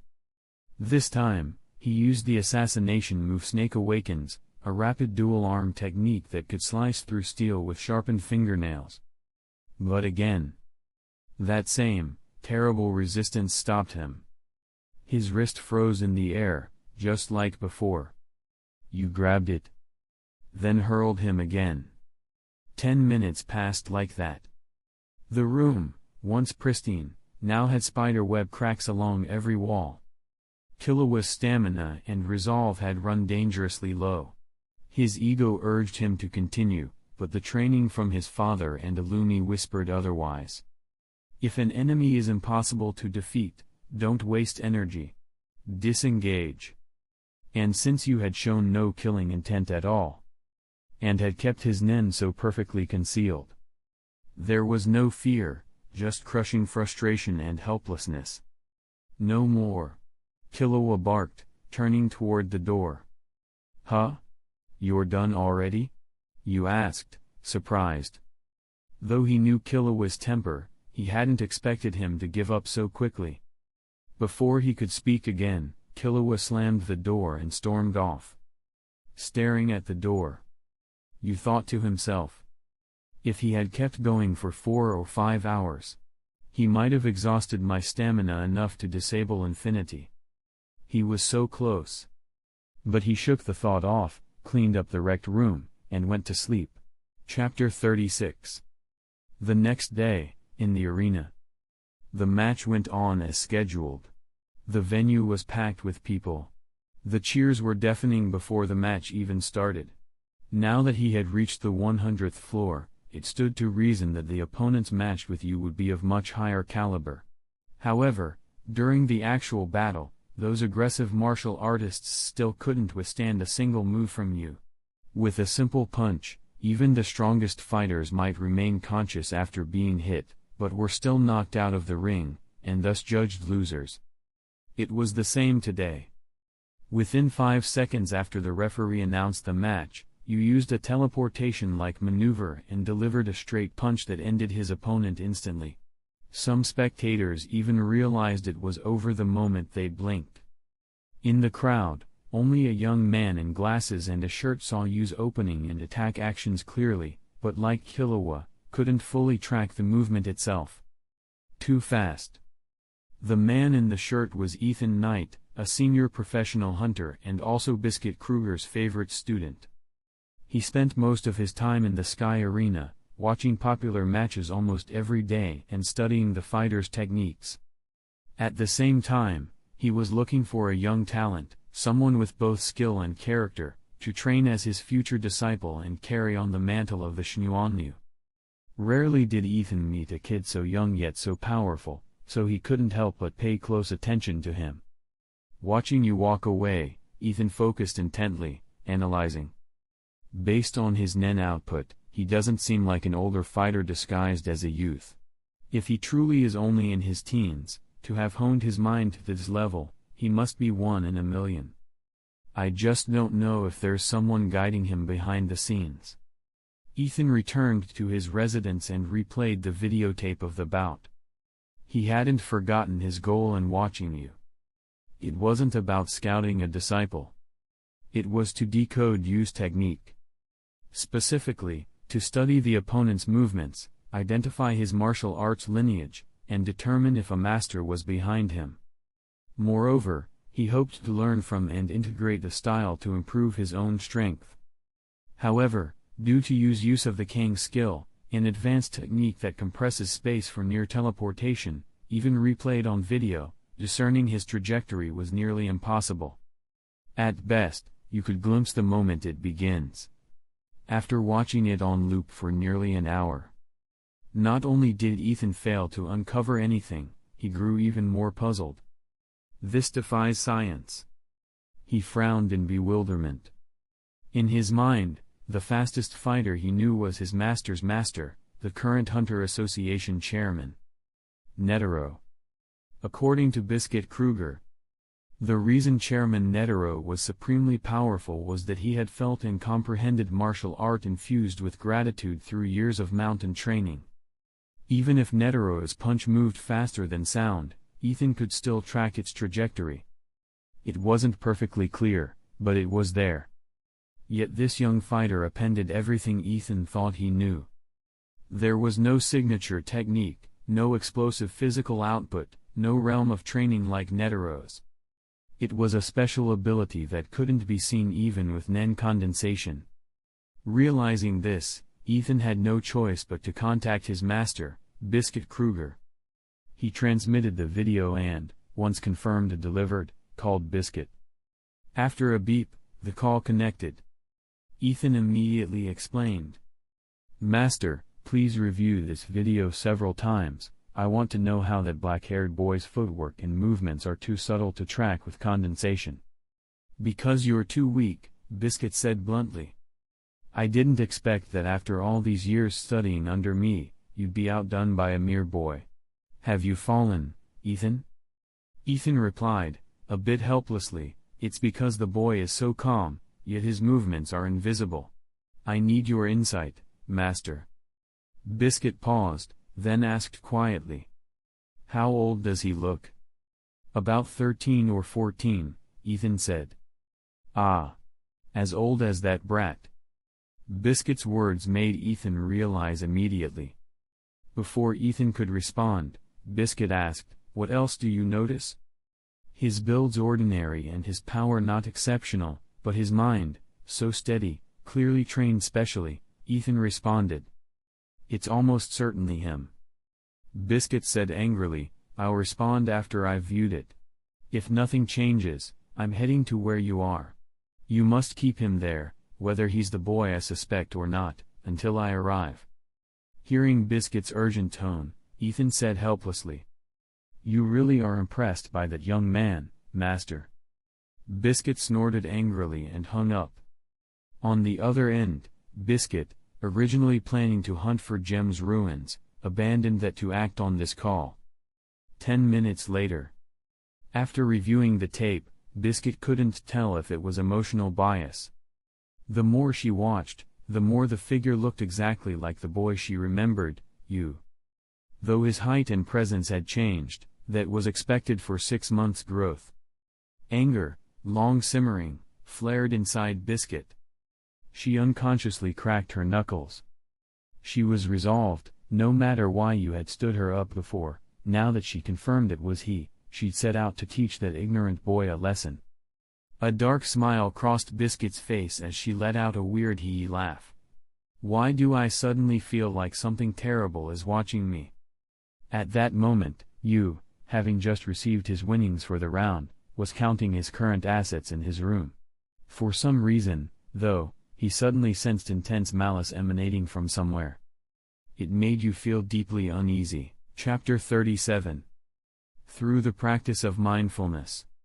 Yu's physical fitness, including his 6 eyes, had improved greatly. As a result, the range of his 6 eyes' ability to sense aura had also increased, just as he had anticipated.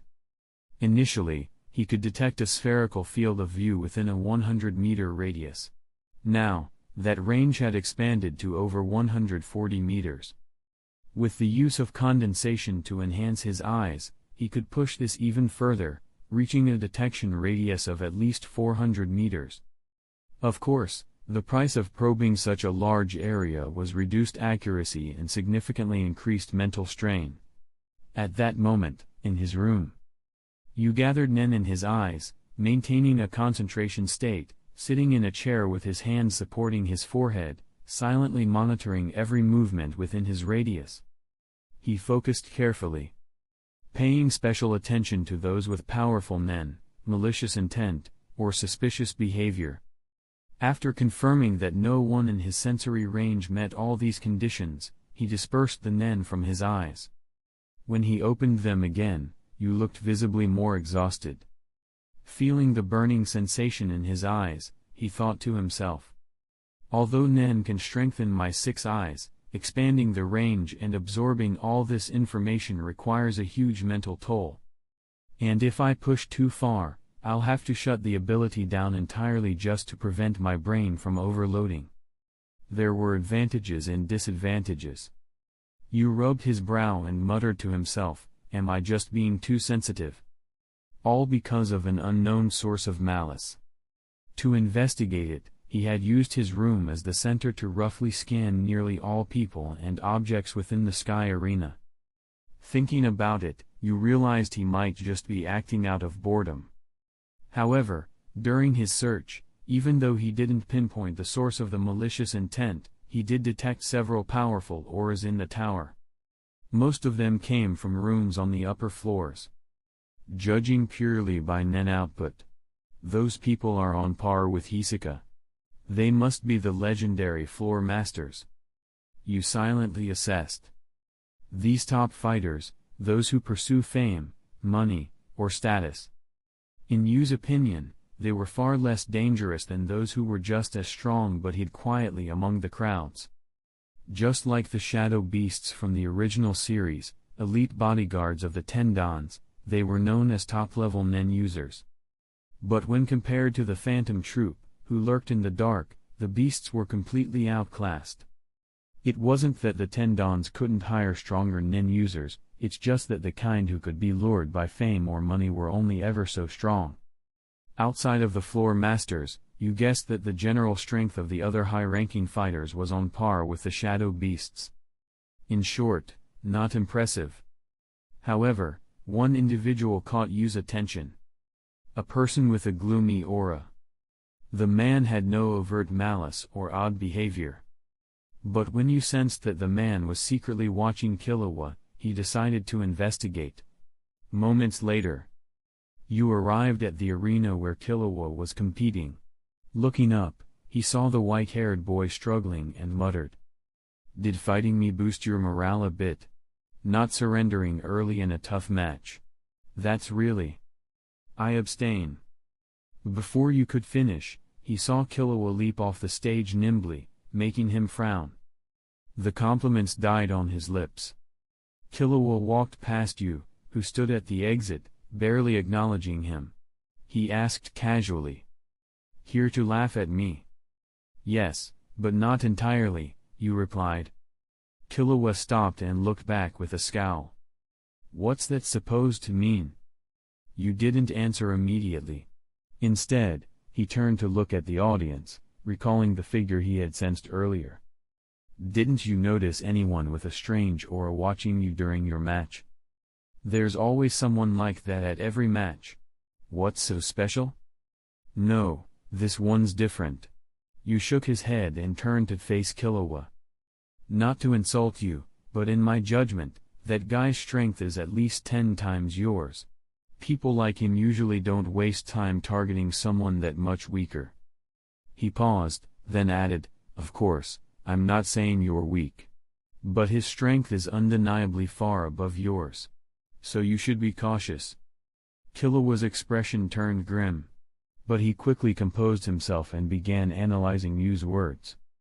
"As you said, if someone that powerful were targeting him, it couldn't be for a good reason. Most likely, it was an enemy. The lack of action might just mean the person was waiting for the right moment." No other explanation made sense. But then, ever perceptive, Killua narrowed his eyes and said with disdain, Why should I believe you anyway? You were the first to approach me with some shady intent. I told you before. Because I know you, you smiled. Killua glanced at Yu's attire and snapped, you know me? Then why wear a wig and disguise yourself? You don't seem trustworthy at all. Killua recalled what Maluki Zoldyck had discovered in his investigation: no birth date, no birthplace. No record at all. Not even Maluki could trace him. It made Killua doubt even the guy's name. Faced with such an enigma, fake name, fake appearance, it was no wonder Killua couldn't trust him. But after witnessing Yu's special abilities firsthand, Killua was sure of one thing: at least for now, Yu meant him no harm.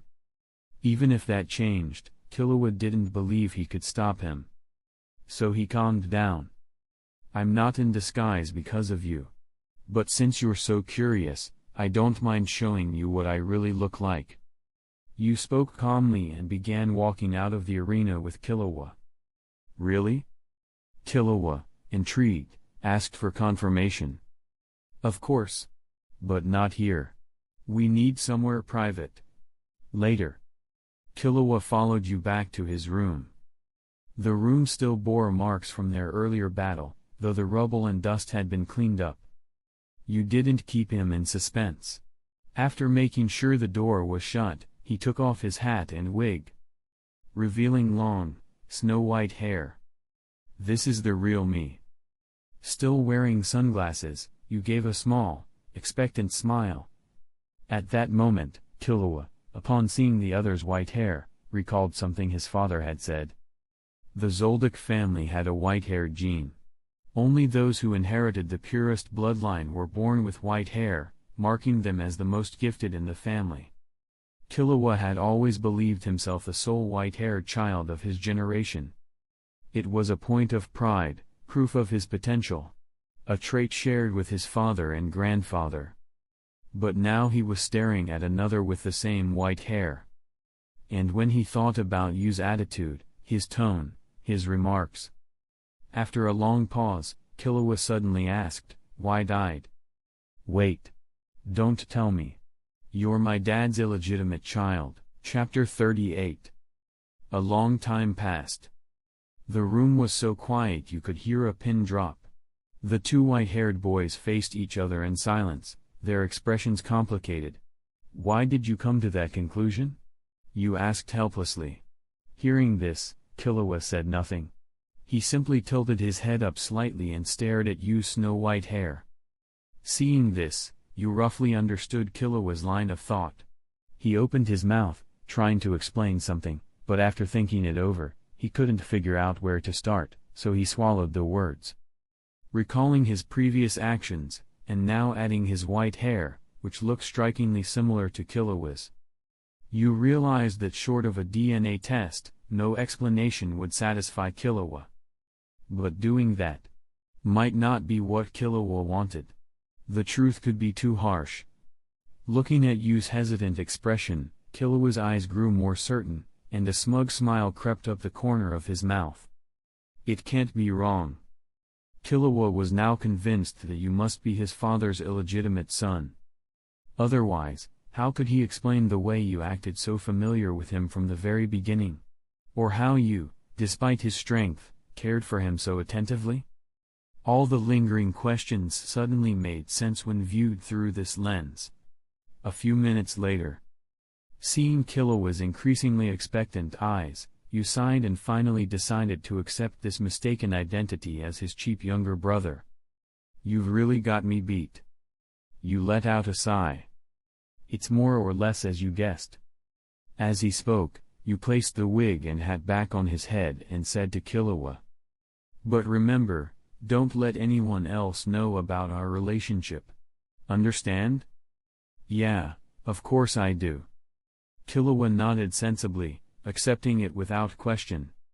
Now that he had received confirmation from Yu himself, Killua had no trouble accepting what he already rehearsed in his head. Another brother? Killua looked at Yu's face and thought to himself. He seems about the same age as Maluki, maybe 13 or 14. About 6 years younger than Illumi. So that means I'm not the third child in the family. I'm the fourth? And if I work backward, Dad must have been around that time. Seeing Killua lower his head, deep in detective mode, you couldn't help but ask. What are you thinking about? It's nothing, third brother, Killua replied casually. Yu's face darkened instantly. He suddenly regretted so easily accepting this eccentric little brother. Still, even if it was all a coincidence, now that Killua saw him as family, you didn't mind sparing some time to look after this troublesome younger sibling. That mysterious person. Could it be Illumi? Yu recalled the grim aura he'd sensed earlier. Now, he realized that person had a temperament similar to Killua's when serious. In other words, it was the assassin's signature presence. It was either Illumi himself, or an assassin sent by the Zoldyck family's enemies. Only those two possibilities made sense. When it came to Illumi, you couldn't help but imagine the cold beauty of the long-haired, black-eyed older brother. Just picturing it, you could already guess how Illumi would react if he found out Killua had gained a new brother. Knowing Illumi's personality, even if the rumor were baseless, his first instinct would be to kill you. After all, in Illumi's eyes, Killua had always been his most precious chess piece. Whether for control over the Zoldyck heir position, or due to his twisted personality and warped love for Killua, or even later, to dominate Aluka. With many such motives. And given Illumi's obsessive control issues, he would never tolerate anyone else influencing Killua's thoughts or actions. So an assassination attempt was inevitable. Of course, whether Illumi could actually kill him, Yu wasn't too concerned. After all, Illumi's Nen needles and elite assassination techniques were completely countered by Yu's unlimited technique. Unless Illumi somehow gained access to Nanika, he posed no serious threat. Thinking this far, Yu looked at Killua thoughtfully. He realized it was necessary to ensure Killua's physical and mental safety. If Killua failed to gain custody of Nanika and she fell into Illumi's hands along with Killua, the consequences would be disastrous. Although Yu wanted to teach Killua Nen and help him break free from the mental shackles holding him back, doing so would drastically alter the story's trajectory, triggering unpredictable butterfly effects. Still, in Yu's view, as long as Killua met Gon, even if their experiences varied, the final result likely wouldn't change much. So, he showed Killua his hunter license. Inside the room, Killua examined the card bearing the Hunter Association logo. He didn't seem all that impressed. It looks pretty ordinary. A hunter license, huh? I thought so too. But I wonder if you could pass the exam yet, you said. The hunter exam might be harder than you think. Hearing that, Killua clicked his tongue in slight annoyance but didn't argue. Then, Yu explained his plan. If all goes well, I'll probably leave here in a few days. Where to? Not sure. Could be anywhere. As he spoke, Yu thought of the Dark Continent's endless horrors, and said earnestly. The one thing I do know is, if you don't break free from the shackles in your heart, the gap between us will only widen. You'll never catch up to me. Killua went quiet, his head dropping unconsciously. He knew what he feared. But he couldn't overcome it, or rather, it wasn't something you could overcome. That fear was etched into his bones, woven into his very way of thinking. According to Illumi's teachings, it was part of his nature. When faced with a powerful enemy, he would cower. When in danger, he would abandon his allies and flee. Killua had begun to accept this as truth. He stopped making friends. He followed Illumi's path, and his personality grew increasingly withdrawn. You understood this well. In his view, Killua would only overcome this fear when he found someone he truly cherished, someone he'd risk his life for. And that someone obviously wasn't him. Only Gon. So after a long silence, you walked over to Killua, ruffled his fluffy white hair, and said, 4 years from now, when you're 12, I'll probably apply to be a hunter examiner. If you're still unconvinced, then take the exam, and show me how far you've come. If you pass, I'll agree to one request, anything you want." Hearing that, Killua lit up instantly and looked up. "Don't go back on your word." Seeing Killua's spirit reignited, Yu was genuinely surprised that such a simple promise had that much impact. He smiled faintly. "All right. It's a deal." At that moment, Yu suddenly understood why Illumi was so obsessed with Killua. Chapter 39. Killua is a kind child. Although he was born into a family of assassins and subjected to brutal training from a young age, learning countless lethal techniques, his inherent goodness has never wavered.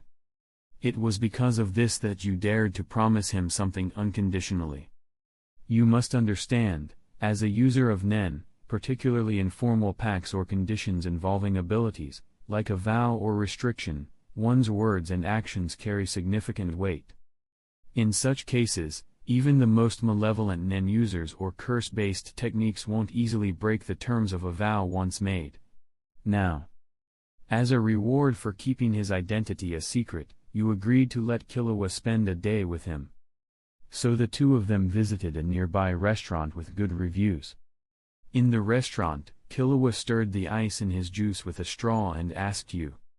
"Come to think of it, you've never really shown your full power in the arena." Resting his chin in his hand, you casually replied, "Because those guys are too weak." By now, his capacity had multiplied several times over. With his current control and enhancement through Nen techniques, Yu's power could easily shatter the arena. If that power hit an ordinary person, they'd be obliterated on the spot. Let alone using any advanced technique. Killua said, "But I want to see it.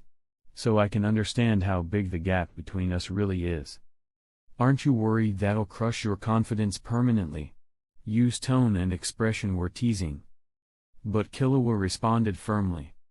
"You'll be gone in a few days, and I don't know when we'll meet again.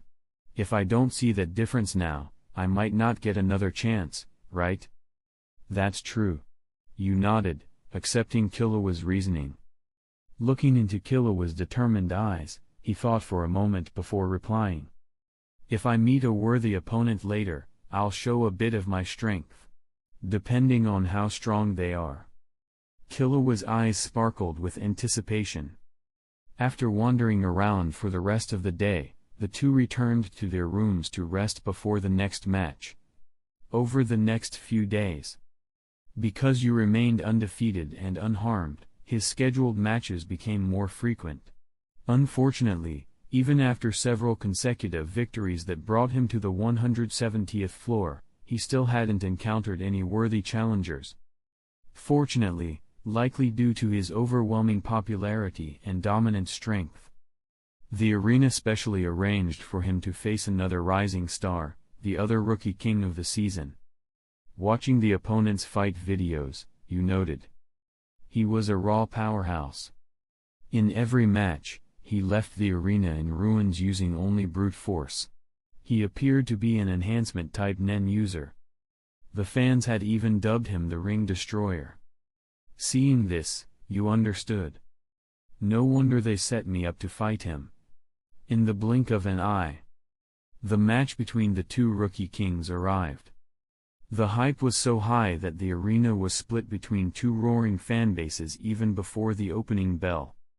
Listening to the crowd, you realized he seemed to be in the minority. His opponent was named Zilu, a tall, rugged fighter with a physique and complexion resembling Yuvagin, wearing a ragged gym outfit. "Hey, kid. I've seen your matches, you've got some skill. But your luck runs out today. Surrender now, or I might just pulverize your tiny frame with one punch." As he taunted, Zilu cracked his knuckles with a bloodthirsty grin. Though his words implied mercy, his face was full of killing intent. You didn't react. Fighters who try to intimidate their opponents pre-match weren't rare. Seeing no reaction, Zilu began to emanate a terrifying aura. Even Killua, watching from the audience, felt chills down his spine. That feeling again. Sensing Zilu's sinister aura, Killua broke into a cold sweat, anxious for you in the center of the ring. At the same time, Ethan Knight also sat in the crowd, observing the two fighters closely. Soon, the referee got into position and declared the match began. Here we go. Killua clenched his fists, focusing all his attention on you. Even though Zilu was intimidating, he had grown to believe that this mysterious brother of his always carried an unshakable calm. He trusted you wouldn't lose to someone like that. The next instant, boom! Zilu, brimming with fighting spirit, erupted from the ground like a cannonball toward the lazily standing you. His momentum was insane. Zilu's power and speed were so intense that even the commentator couldn't keep up. In the next moment, his fist was already aimed straight at Yu's face. But then, he felt as if time slowed. His punch halted about 10 centimeters from Yu, completely stuck. The shockwave from the blow dispersed against a transparent barrier around you. In that same breath, Yu didn't wait, he launched a clean uppercut to Zilu's jaw. It landed hard. Zilu's huge body soared 4 or 5 meters into the air. Before he could recover, Yu teleported above him and delivered a powerful spinning kick to his back midair. Bones cracked audibly. When Zilu hit the ground, his body slammed into the arena floor, forming a deep crater. Blood sprayed from his mouth. Puff. If Zilu hadn't activated defensive Nen before attacking, he'd have been knocked clear out of the ring. Still in shock, he barely managed to dodge Yu's next punch, one that created fractures across the floor where it landed. Just a few exchanges, and the pristine arena was already littered with damage. Zilu, panting, stared at the boy from a distance and muttered. He wasn't this brutal in earlier fights. Why now? He couldn't figure it out. But he knew, if he didn't go all out, he wouldn't survive. He began focusing Nen in his right palm, forming a pulsating sphere of condensed energy. It throbbed with growing force like a living thing. A mental bomb was forming. It's an emission-type technique, Yu observed quietly. As he pondered, Zilu hurled the glowing mass at him. The instant it touched Yu's invisible barrier, the bomb exploded. The surge of Nen hit like a torrent against stone, deflecting backward along the invisible shield. The only evidence of impact, 2 scorched lines on the ground. But when the smoke cleared, Yu stood unharmed. My turn, he said. He slowly raised his hand, focusing energy in his palm. Technique activation, Kang. A sphere, swirling with blue and black Nen, formed at the center of the arena, about 1 meter wide. It pulled up fragments of the ring beneath it, forming a distinct gravitational orb outlined by floating rubble. Without pause, you pushed the Kang forward. Unlike Zilu's explosive blasts, this force pulled everything in silently, carving a deep path through the ground as it traveled. I abstain. Zilu, gritting his teeth, pushed his body to the limit, escaping the orb's pull, and leapt out of the ring. The near-supernatural clash ended instantly. Though the crowd didn't fully understand what they'd witnessed, they could only express their shock with thunderous applause. Killua, watching the damaged ring, realized. Both fighters used abilities beyond his comprehension. But Yu had clearly outclassed his opponent. And after watching this match, Killua's own path toward strength became clearer. On the other side, Ethan Knight, who had also watched the fight, looked more confused than ever. Unlike Killua, who still knew little about Nen, Ethan had studied it for years, training under the Shingenryu school. Yet, in that battle, Ethan couldn't identify what kind of Nen ability Yu had used, or if it was even Nen at all. He began questioning whether he'd been slacking these past few years and had fallen behind. Turning to the person behind him, he asked, Master, did you see anything? Biscuit Kruger responded calmly. Neither did I. Chapter 40. Biscuit Kruger looked at the deep ravine carved into the ring and said, although that invisible gravity orb that tore the stage apart looked like an emission-type technique, but based on nearly 40 years of experience with Nen, I'm certain it's not a Nen ability. Her face brimmed with confidence, including that barrier which could effortlessly block even emission-based attacks.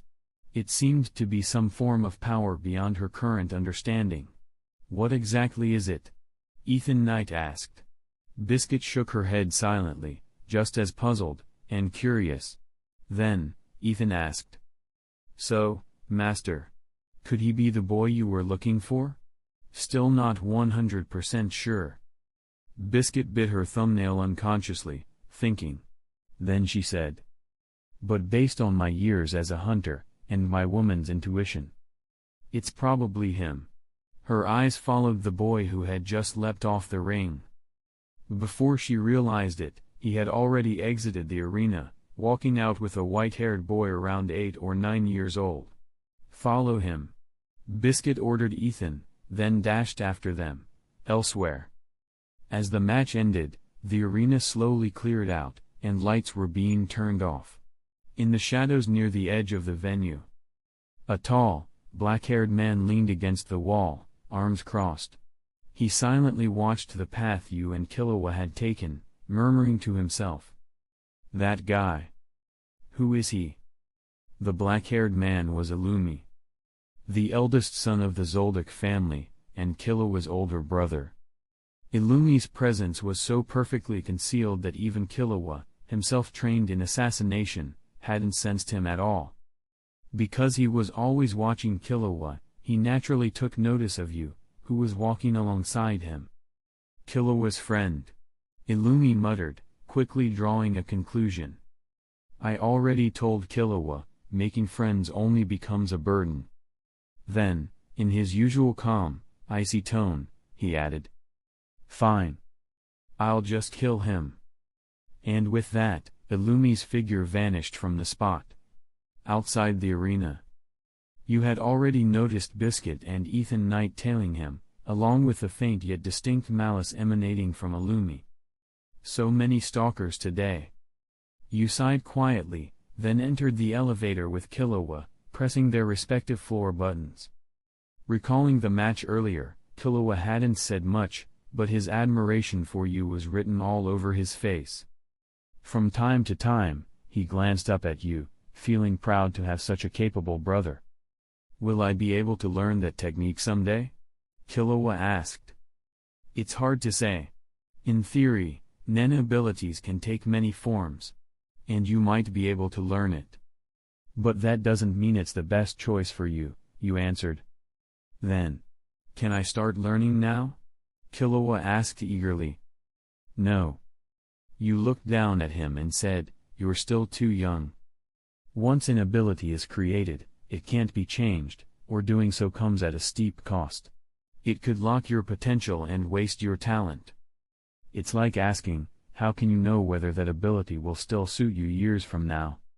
Hearing this, Killua became thoughtful, seeming to understand why his father and grandfather had kept certain things from him. At the same time, you sensed the malicious aura waiting outside the elevator. It was Illumi, already lying in wait. As the elevator neared its destination, you placed a hand on Killua's collar and said, stay relaxed. In the next instant, Killua felt himself floating, weightless, suspended by some invisible force. Am I flying? Before he could process it, the elevator dinged and the doors opened. And immediately, a swift blade strike flew straight toward Yu's face. Though they'd never met, you recognized him instantly. Illumi. Illumi's target was clear, he didn't care about Killua, whom Yu was holding.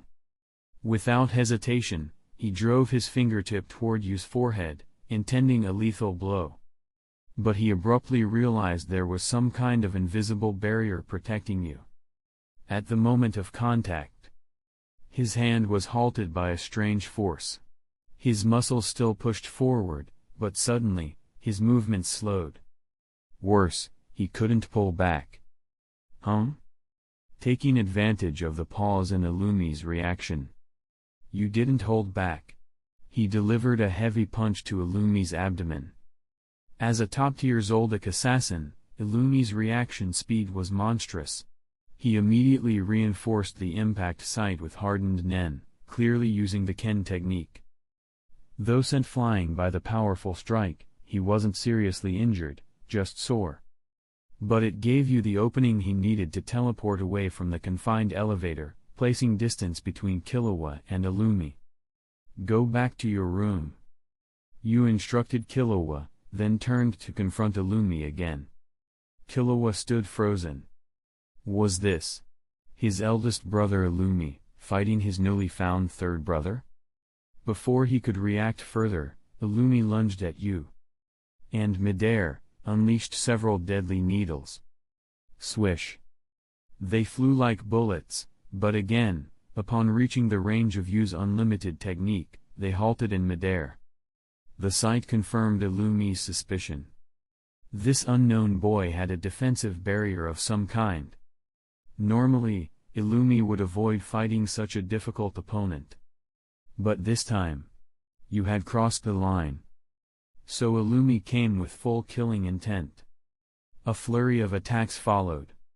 You, protected by the unlimited technique, countered with focused strikes of his own.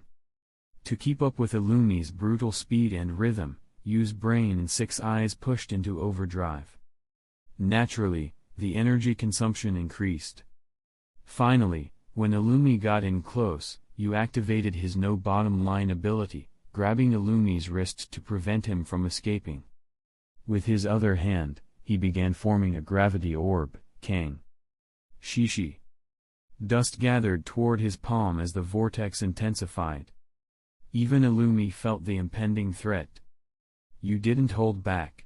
He surged cursed energy into both the Kang and his fists.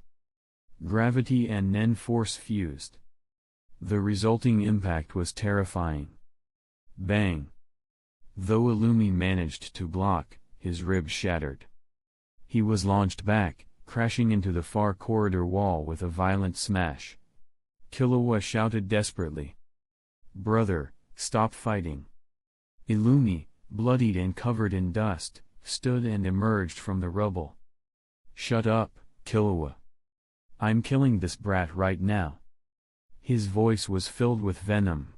His murderous intent flared as he lunged again. But this time, he changed tactics, throwing more needles that turned nearby passers-by into puppets. A human wave tactic. Yu sighed. Even after taking that punch, Illumi could still stand. His strength was impressive. Good thing I got enough rest last night. And the earlier match didn't drain me too much. But Illumi made a fatal error. I'm not afraid of human wave tactics. With a grin, Yu raised his hand toward the oncoming army. He secretly began forming a far larger Kang than before. Even before it fully took shape, it ripped pieces of the floor and walls into the air. Reverse technique, blue. As the blue-black gravitational mass swirled to life, a violent wind tore through the corridor. Even the floors above trembled from the force. Boom! With dread growing in his chest, Illumi watched as the supersized Kang surged forward like a monster, devouring everything in its path. Chapter 41. It's the same trick as before. Illumi had seen Yu's match before and had a general idea of the moves he used. Although he could not see the flow of Nen, he also could not perceive the structural characteristics of the Kang or its blue-black shape. But with the naked eye, Illumi could clearly see a whirlpool several meters wide in front of him, sweeping away surrounding bricks and stones, accompanied by a deafening roar. This invisible vortex, wrapped with countless pieces of rubble, instantly engulfed the puppets Illumi had sent in the front line. For a moment, inside the entire sky arena, all nearby staff, fighters, residents, tourists, everyone, were startled by the earthquake-like shake and halted in shock. An earthquake? No, it's not that. The noise is coming from upstairs. Feeling walls trembling, the crowd panicked and rushed toward the exit. Even the farther floors felt the unusual disturbance. And then there was Illumi, only a dozen meters from the vortex. Chi. Illumi's black hair and clothing were violently whipped by the strong wind of the approaching whirlpool, and even his steps grew sluggish. Such a strong pull. His muscles tensed, brows furrowing, the rare hint of concern flashing across his face. Realizing something was going wrong, Illumi abandoned his puppet and hastily retreated alone. Watching Illumi leap into the air, you couldn't help but admire the assassin's quick thinking. As expected of Killua's childhood mentor. One moment filled with murderous intent to kill, the next moment a strategic retreat. But complaints remained. You wouldn't let Illumi escape so easily. At least. You'll have to pay a price.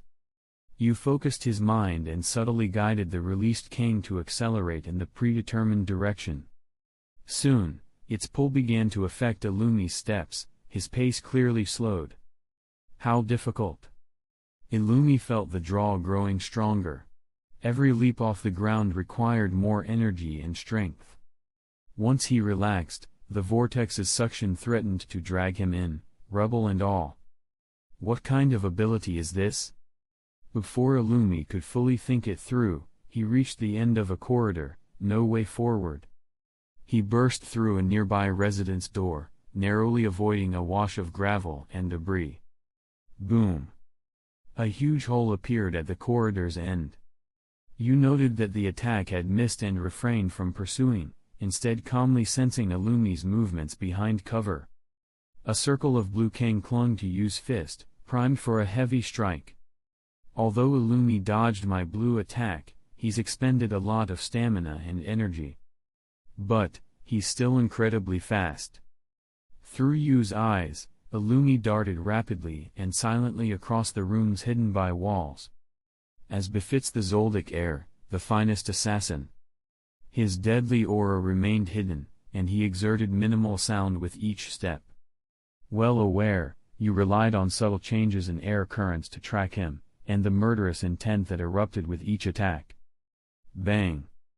Illumi suddenly shot through a wall like an arrow, transforming his taut-hand knife into a spear aimed at the back of Yu's head.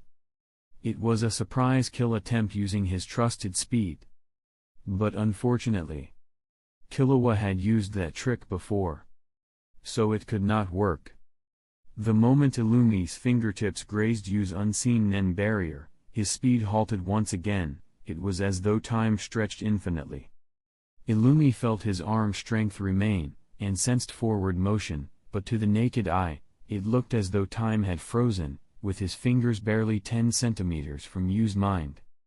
You can activate it from behind? What a baffling ability. Realizing he was trapped, Illumi couldn't think of a way out and chose to retreat temporarily.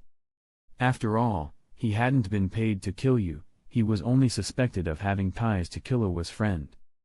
And envious resentment burned within him, seeing Killua's special relationship with this opponent. In this situation, I can't kill him now. So, forget it. As long as Killua remains under my Mind Needle's control, he's still in my grasp. No one can take that from me. With those thoughts, Illumi dropped his killing intent and let his aura fade. But he still needed to free his hand from the barrier, an extremely slow process despite his efforts. This ability is vexing. This guy is more of a threat than I thought. We need to deal with him, soon. But not today. Illumi muttered to himself, then addressed you. Who are you? Why are you approaching Killua? Emptiness and malice flickered in Illumi's vacant eyes. But you also knew that once Illumi entered his Nen range, Illumi himself would become the lamb to be slaughtered, and hard-pressed to escape. Gathering his strength, you calmly replied, "Let me ask, why do you want to kill me? This should be our first real meeting. Killua is my brother. for someone like you to approach him with ill intent. Naturally, as his older brother, I must eliminate the threat, Illumi said calmly. What a coincidence, I thought the same. Yu smiled, then fiercely swung his fist, already loaded with immense nen, toward Illumi's chest. In an instant, black arcs of electricity flashed, swirling around the point of impact. Though Illumi braced himself, focusing all his nen, employing a defensive technique, he couldn't help but bleed. Bones cracked audibly.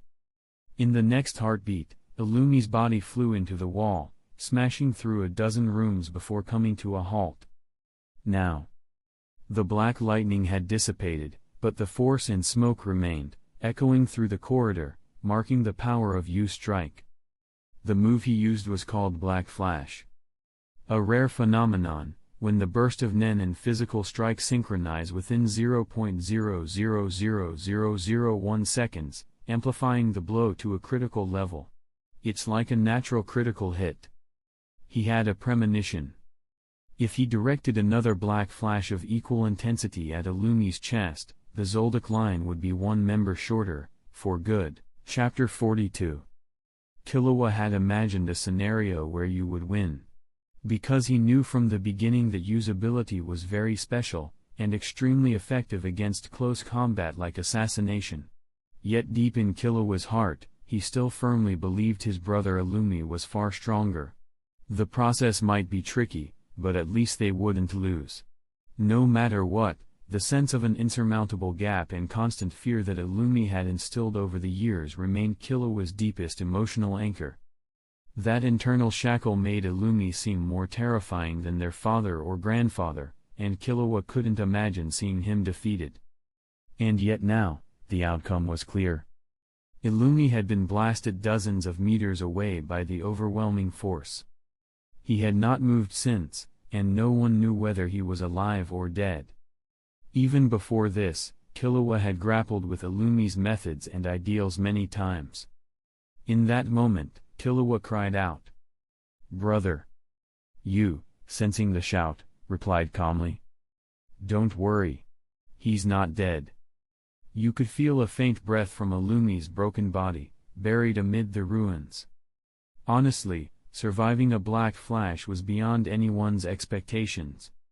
By its nature, Black Flash amplifies an attack about 2.5 times. Even a baseline 1-ton punch becomes over 30,000 tons of force. Obviously, the output is devastating. The fact that Illumi endured it spoke volumes about his resilience, at least among the younger generation. He surely ranked at the top. Upon hearing Yu's reassurance, Killua quieted, but soon turned and glared at Yu. "If my eldest brother dies, even if you're my father's illegitimate child, Grandpa and the others will never forgive you." He struck first, with the intent to kill me. Yu responded casually, then asked Killua, "If I had died just now, would you avenge me?" Killua fell silent, his head bowing slightly. The answer was obvious, he couldn't. Regardless of reason, he lacked the courage to strike against his eldest brother. Noticing his reluctance, Yu stopped pressing. "Let's check the damage." Yu placed a hand on Killua's shoulder and led him to the wreckage where Illumi lay. Using his ability, Yu lifted the rubble, pressing on Illumi, tossing debris aside one piece at a time. Only then did they see Illumi's shattered form. Killua looked up and noticed a massive wound in Illumi's chest, bone deep. Blood seeped steadily out. You could also sense that Illumi's surrounding aura had dissipated, and his life signs were weakening. "If I leave him, he'll die." With that, Yu summoned his Nen beast, taking mind-replenishing pills from its black cat-like form, and placed them into Illumi's mouth. Immediately, the aura around Illumi stabilized slightly. As Killua said, if Illumi died, no one in the Zoldyck family would let it slide, not even Zeno or Silva, much less their great-grandfather Maha, a living legend on par with President Netero. Originally, Yu planned to take Illumi to a hospital, but his wounds were too severe. Without on-site treatment, he would bleed out. How do we treat a wound that size? You asked, troubled. Just then, Biscuit Kruger and Ethan Knight approached. Let me handle this, Biscuit Kruger said, walking forward. She focused her mind and conjured a kindly-looking young woman beside her to begin immediate treatment. Soon, with the help of Biscuit's magic beautician mental skill, the thought embodiment gently healed Illumi. When she finished, you said, I owe you one. It's nothing, Biscuit Kruger replied. She then turned to you and asked with a smile, how long do you plan to keep this secret? From the moment you summoned that black cat, your true identity was clear. You fell silent, then removed his disguise, revealing snow-white hair. Compared to 6 months ago, Biscuit noted he'd grown taller but hadn't changed dramatically. She glanced from his hair to Killua, realization dawning. You actually have a younger brother. Clearly having observed the entire fight, Biscuit understood Yu's full power. Yet she also knew neither she nor Ethan Knight had ill intentions. It'll come out eventually, she said, so why not now? Before they spoke more, Sky Arena staff rushed in, running into the group as they began to leave. After identifying everyone, they started investigating. By the next day, the investigation concluded. As one of the instigators and a fighter, Yu was blacklisted by the Sky Arena, losing his easiest source of income. Additionally, all prize money he'd earned over the past few days was deducted from his account. He stared at the negative balance with a speechless expression. Meanwhile, aboard the rabbit-headed airship high above, only Yu and Biscuit Kruger remained after Killua and Illumi were taken away. Seeing Yu's complicated expression, Biscuit raised an eyebrow but gave a polite smile, hiding her excitement. Sipping hot tea, she asked, what will you do next? I'm not sure, Yu replied after a moment. Probably take some commissions, like fugitive cases, and continue to grow stronger. Biscuit recalled his earlier performance and thought. What sort of criminal mission would challenge this kid? She studied him quietly before saying, if there's an A-rank commission you can handle, would you try it? Yu answered casually, maybe. Unless it's someone with bizarre abilities. He had already learned the commission process. Newcomers couldn't easily pass, especially for top-tier jobs involving dangerous criminals. Random picks were unlikely. Smart clients wanted proven hunters. Want to give it a shot? Biscuit pressed. What's in it for me? Yu asked. Biscuit sensed his wariness and patted it. How about I personally vouch for you? A 2-star hunter's recommendation matters. She leaned forward. There's an A-rank mission coming up. It doesn't seem too difficult. You can apply for it. Chapter 43. After a moment's thought, Yu agreed to Biscuit Kruger's proposal. Though he trusted her, he made one condition before committing. Even if I owe a favor, I'll only help within my limits. Any boundary issues, or doing something distasteful, we won't do. For example, killing innocents. Biscuit Kruger agreed, and immediately contacted the client for Yu, finalizing arrangements after a brief exchange. Days passed quickly. In the afternoon, high above the Green Mountains, Yu looked out the airship window. Soon, he spotted their destination, a bustling town surrounded by hills. That must be Shanga City, Yu said thoughtfully, a name vaguely familiar, but no strong impression. Biscuit Kruger appeared beside him. About 10 more minutes. Get ready. The client will be near the clock tower in the center. You'll recognize him. Recognize him? Yu was puzzled, but Biscuit Kruger carried a serene confidence, so he didn't press further. 10 minutes later, Biscuit Kruger handed Yu off at the airship exit, offering last-minute advice before departing. Following her directions, Yu found the client under the clock tower, a disheveled man in his 30s, shirt disordered, carrying a laptop bag. That's someone I know, Yu murmured, recognizing Thatch, the examiner from the Hunter exam, with a trustworthy, composed aura. Approaching a secluded wall, Thatch greeted him. I didn't expect that Miss Biscuit's recommendation was you. His tone showed neither disdain nor surprise. Thatch merely acknowledged Yu's talents and his obvious growth since they last met, half a year ago. This is an A-rank commission, Thatch explained somberly. The criminal is a powerful Nen user. Handling this solo is risky. Yu asked, I know the criminal has unusual methods, but what's the full situation? Come, Thatch replied, let me show you. They moved to a nearly empty cafe. Thatch opened a laptop and showed a map peppered with about 40 marked locations where victims disappeared. Is this group crime? Yu asked, eyebrows furrowed. Possible, Thatch said, closing his laptop.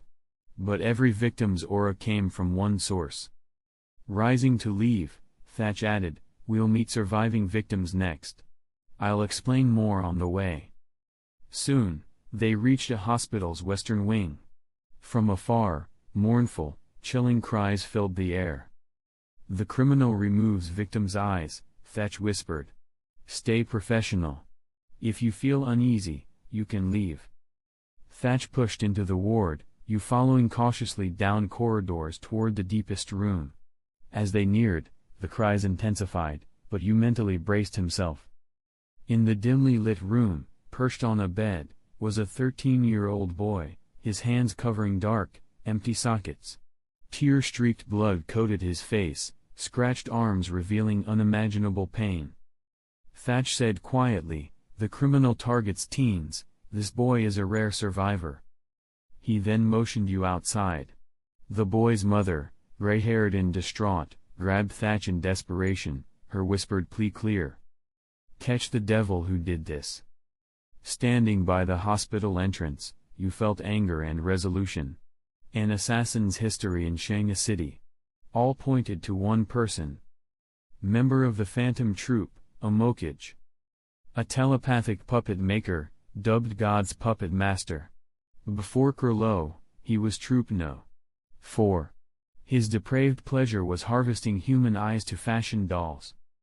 Given the victims' horrifying injuries, Yu was convinced Omokage was their target. He thought of the innocent lives ruined, and vowed. This monster who's plagued lives for years must be stopped, today. Recalling Thatch's words, Yu reasoned, if they found a survivor, Mening's sister, Lizzie, it might lead them to Omokage. If we're lucky, we might catch him tonight. Tensing his mind, Yu activated his Nen concentration, alert to every nuance around him. Chapter 44. When Killua arrived at Kukuu Mountain carrying the wounded Illumi, the gatekeeper immediately opened the iron gate and notified head steward Goto. Word spread quickly throughout the Zoldyck estate that Illumi was grievously injured, causing a tumultuous uproar. Servants, butlers, and family members alike were stunned. Illumi was feared for his unmatched prowess in assassination and Nen, always escaping even the most dangerous situations. So, who could have hurt him like this? As head of the family, Silva's eyes grew deathly cold upon seeing Illumi's wounds. One thought consumed him. Find the culprit. And kill him. A week passed since Killua brought Illumi home.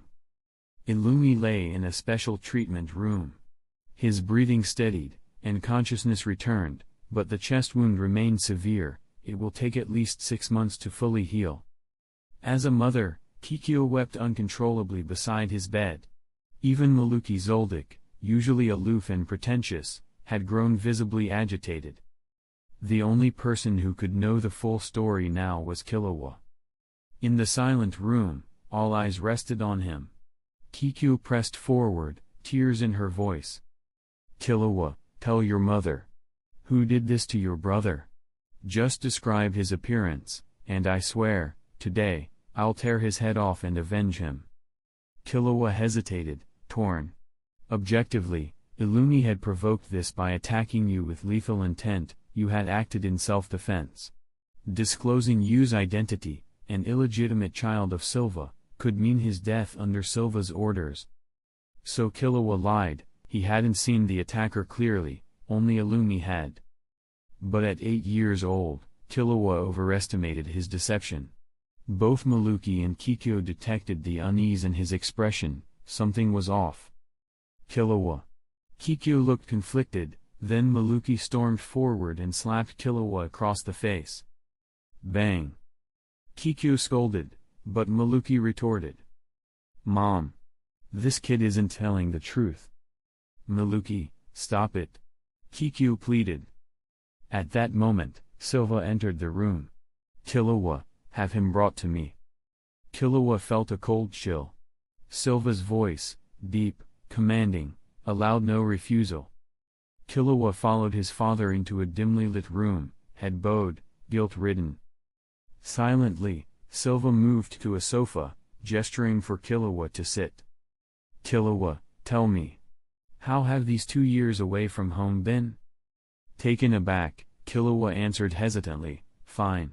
But admitted, I had to adapt, and I faced strong opponents. But your teachings helped me win. Silva softened, I'm proud of your hard work. They spoke of mundane things, but Silva's intent was clear, assess Killua's growth, and glean the truth. After a while, Silva's tone shifted to severity. Killua, do you know why I asked for this talk today? Killua shook his head silently. As the world's top assassin family, we value emotional discipline, it prevents weakness. But, before assassins, we are family. You and Illumi are both precious to me. If Illumi had died from a contract assassination, I'd accept it. But this was a personal attack. Silva's aura turned icy. He looked at Killua with unwavering resolve. Killua, tell me. Who was that boy? Killua, sensing an eerie familiarity in his father's aura, stammered a question. Father, is white hair unique to the Zolks? Silva replied without hesitation. White hair signifies our pure Zoldyck bloodline. There may be other branches outside who gave it up, none had white hair. You are likely the only one. He studied Killua's expression, then realized. If you're asking about his appearance, that means he had white hair too. Killua realized truth would surface. Yet gathering courage, he asked. Father, if he is tied to the Zoldyck lineage, what will you do? Silva answered decisively. Regardless of his bloodline, I intend to kill him. Chapter 45. Soon after, Illumi regained consciousness and vitality far faster than anyone expected. After a short recovery, he was able to walk. That same day, Silva met with Illumi. As seasoned assassins, both understood the family's code well. Since Illumi's injury resulted from his own sneak attack, and according to tradition it was a personal vendetta between him and you, the family would not intervene, unless Illumi himself asked them to. That guy is stronger than I thought. Illumi reflected on the encounter. His ability is an invisible barrier. When you touch it, time stops, you can't move at all. Needles, assassination techniques. They couldn't reach me. It's a real headache. It was rare for Illumi to face such a perplexing ability. But he had seen something similar before, the brother they locked away because he was tied to the Dark Continent, Aluka. However, Illumi had no ill will toward her. With the limited information available, he knew she wasn't a threat, or at least, not one they could leverage yet. Meanwhile, Killua began a new, stricter phase of assassin training. Under Silva's personal guidance, his regiment surpassed any he had undergone before. In Shanga City, perched atop a tall tower at the city center, you performed concentration, casting his visual awareness over a 1-kilometer radius, watching and analyzing every movement below. Days had passed since the commission began. He had methodically combed the central districts, and found nothing. No puppet faces, no sightings of Omokage or Lizzie. If the target is a Nen user, tracking him should be easy. But if he's disguised as an ordinary person and isn't actively malicious, detection is tough. He took a step off the tower and teleported gracefully to the ground. No sign of the sister either. Logically, If the sister is near, she wouldn't just wander. She's important to him. At that moment, you noticed a girl without eyes entering his range. A moment's focus confirmed it. This was Lizzie, Omokage's sister. You came looking for me. You slowed his pace and stopped as she approached. Per the plan with Thatch, you would sweep the city while Thatch scoured the suburbs. They were scheduled to regroup at the clock tower around 2200 hours. He realized Omokage and Lizzie were watching them. Soon, Lizzie limped into his view, a blonde girl with a bandaged face and a cane, clutching a doll. Although frail, you knew the doll served as her visual proxy. Its purpose is gathering info and stealing eyes. Aware that the doll's ability only works if it sees, you closed his eyes and kept no bottom line active, waiting for Lizzie to step forward. She followed his scent along the wall, moving steadily, but suddenly. Gone. Lizzie paused, looking confused. Above her, on the building's rooftop, you observed carefully. Without his 6 eyes, one might assume she was human, but the doll was no mere toy. She'll lead me to Omokage by tonight. Confident that tracking Lizzie was the key, you called Thatch. Hey, Thatch. I've made progress. Return to the city and meet me, tonight we'll catch him. To his surprise, Thatch replied. Funny, I just found something too. A possible residence. I'll send the location. Wait here. Suspicion crept in. Was this a trap? A puppet using Thatch's voice? Even so. I have to go. You considered staying in the shadows, waiting for Lizzie, but time was slipping. He teleported beside Lizzie, scooped her up, and rushed toward the address Thatch sent. I hope Thatch is okay. If only the eyes were taken, a defeated puppet can restore them. Bracing himself, you sprinted into the night. Yo. Hunters. Quick break time. Stretch a little, drink some water and let's keep going. Chapter 46. At this moment, Lizzie felt a force enveloping her body, and she was as light as a feather. And she could clearly feel herself moving very fast. Yet there was no wind in front of her, rather, the wind was blocked by an invisible barrier. Is it because of him? Lizzie glanced at you beside her, vaguely guessing that this was the other party's Nen ability. But that wasn't her main concern right now. She'd become the other party's hostage. That was exactly why you had chosen to take Lizzie away.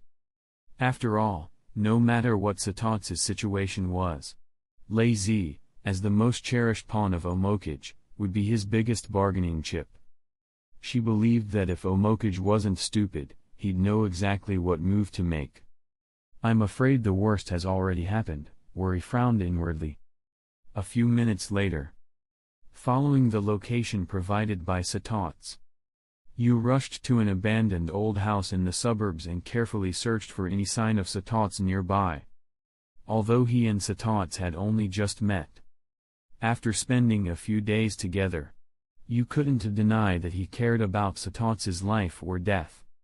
I can sense Thatch's presence, but it's very faint. When you followed the faint aura and entered the room, he saw a young man with long silver hair standing beside a chair, back turned.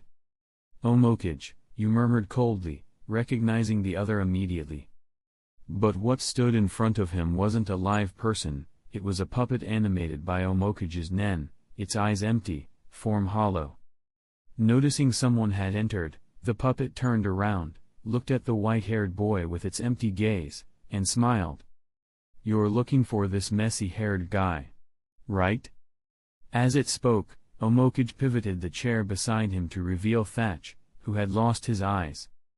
How about it? Satisfied with my work? But since I've accessed this guy's memories, I knew you'd come sooner or later. So I prepared a gift. With a mocking grin, Omokage pulled a bloody object wrapped in cloth from his pocket and tossed it toward you. Here. Before it even landed, you already knew what it was, and his expression turned icy. Inside were Thatch's eyes. You pocketed them. Then he looked at Satats, blood flowing from her eyes, and back at the vile grin on Omokage's face. Disgusting. Revulsion and a murderous intent bloomed within you. Without another word, he struck the puppet. Even holding Lazy, you suddenly teleported behind it. He swung his fist, wrapped in Kang aura. Bang. Because of Omokage's Nen ability, this eyeless puppet was weakened. That punch, filled with intent to kill, pierced its fragile body and blew it through the opposite wall. Dust filled the room with a thunderous crash. Yet the puppet seemed hardly harmed. It's fast. Omokage rose slowly, smiling. He didn't immediately counterattack, instead, he stared into Yu's face with his empty eyes, almost sneering. Although Yu was sure its eyes were closed, their expression grinning back still felt wrong. Yu recalled Omokage's abilities, eye theft, memory invasion, and puppet creation. My memories. He understood the purpose. He teleported again. He struck the shadow's blind eyes another time, accompanied by a crisp crack. This time the puppet fell and didn't rise. Seeing its consciousness fading, Yu said coldly, "I hope next time I see you, you won't just be a puppet." Then he crushed its head with his foot. As the puppet's remaining consciousness faded, it left a final smile and chilling words. We'll meet again soon. Meanwhile, the real Omokage was sitting in a sunset-lit room and slowly opened his eyes. He's stronger than I expected. He didn't seem upset that his sister had been captured. Instead, he recalled the scene he glimpsed and laughed. He'd glimpsed someone interesting. Then Omokage activated his ability. He summoned a new doll from his memory. A sturdy, black-haired man with a scar at the corner of his mouth. Though just a thought-made puppet, he retained the original's will, unusually independent for such a construct. The black-haired puppet looked around, confused. Strange. Where is this? He noticed Omokage beside him and realized he'd been summoned. The shadow explained. You are a puppet I created. From now on, you have only one goal. To kill the white-haired boy who will arrive soon. Though Omokage didn't recognize the black-haired man himself. It was obvious. This was a special puppet, blessed with extraordinary ability. Its strength far exceeded his other puppets. A pleasant surprise indeed. Back at the suburban house, after dealing with the puppet, Yu gave immediate care to the badly injured Satats, and after a medical check, determined she'd survive. As long as you rest, you'll be fine. The only thing that can't be fixed are your eyes. Yu looked at Satats' bloody face and fell silent. Then he returned Thatch and Lazy to town, sending Thatch straight to the nearest hospital. Once Satats was settled, Yu couldn't shake the anomalies from the encounter. He sensed Omokage may have accessed his memories. And given Omokage's Nen effect, he could create characters not from this world based on memory. But thinking it through, Yu didn't worry. After all, puppet's strength paled without original eyes. Since these constructs weren't the real original bodies, they couldn't use the original's eyes to reach full power. Besides, he thought, Omokage's ability only creates beings from others' real memories. It can't generate characters never actually seen. And as far as I remember, the only person I've actually seen who ranks high was that guy. Fushiguro, the infamous magician killer, with a body strong enough to withstand magic. Still, even if Fushiguro's real body appeared, without a Masahoko, which can nullify spells, he'd stand no chance against you. Now. Yu spoke coldly to Lazy beside him. Next, take me to find the real body of that guy. Otherwise, your fate will be the same as that puppet. Lazy sensed Yu's tone wasn't a mere threat, it was a promise. It's not far. We'll arrive soon, she said timidly, explaining the location. Chapter 47. The black-haired doll introduced himself. Fushiguro Toji. Though he was only a puppet, he seemed to be aware of this form of reincarnation and never took Omokage too seriously, acting with total self-assurance. In theory, Omokage could recall his puppets at will and summon them again as he pleased. But when he tried to retrieve this uniquely tempered man, he discovered it didn't work as expected. Though Omokage had replicated many puppets with strong original wills, this was the first time he encountered such resistance. Is it because this guy's true form doesn't belong to this world? From various cues, Omokage was able to glean fragments of information about the puppet's original self, noting stark differences in cognition, and reached this conclusion. Regardless of the reason, Omokage found puppets with minds of their own to be extremely irritating and difficult to control. It's just a puppet. Yet, Omokage had limited contacts at the moment. Among the puppets he could make, this man was the only trump card he had left. Even if dissatisfied, Omokage reluctantly equipped the puppet with a pair of eyes to slightly enhance its power. This feels good.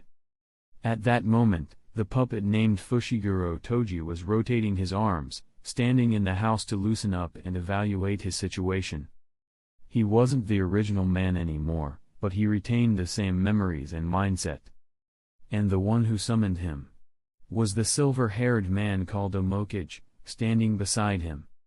Although blind, thanks to the five senses blessed by heaven and curse binding, he could faintly perceive a gentle energy lingering around Omokage, distinct from cursed energy.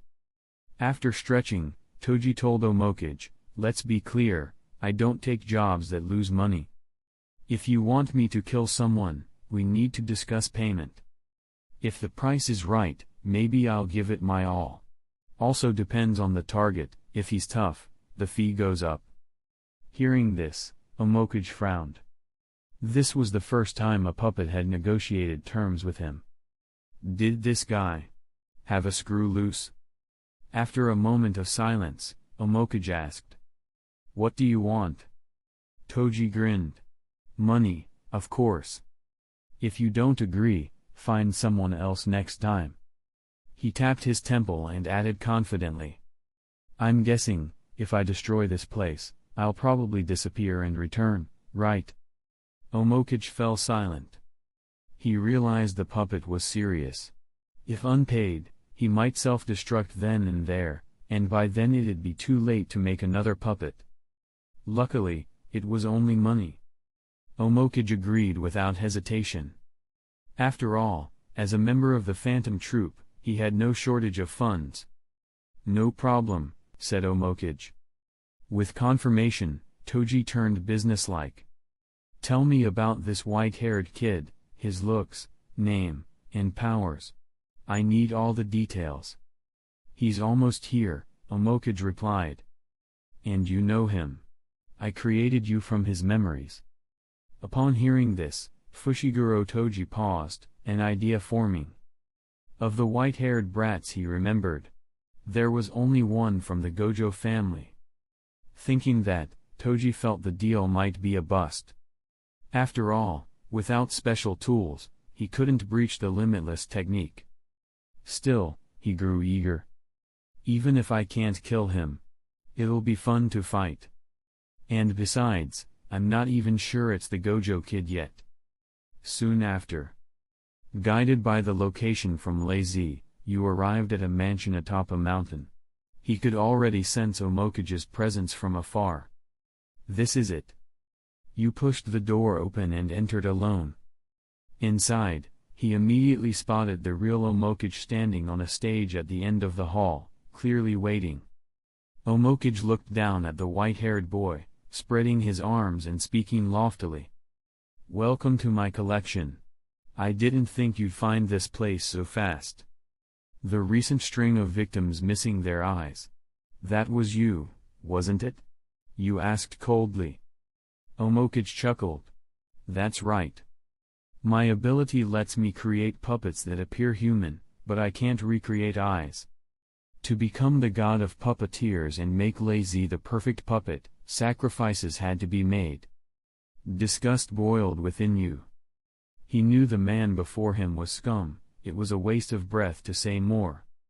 Without hesitation, you focused King in his palm, launching the condensed gravity sphere at Omokage. But Omokage summoned two familiar puppets to block it: Hisoka and Illumi.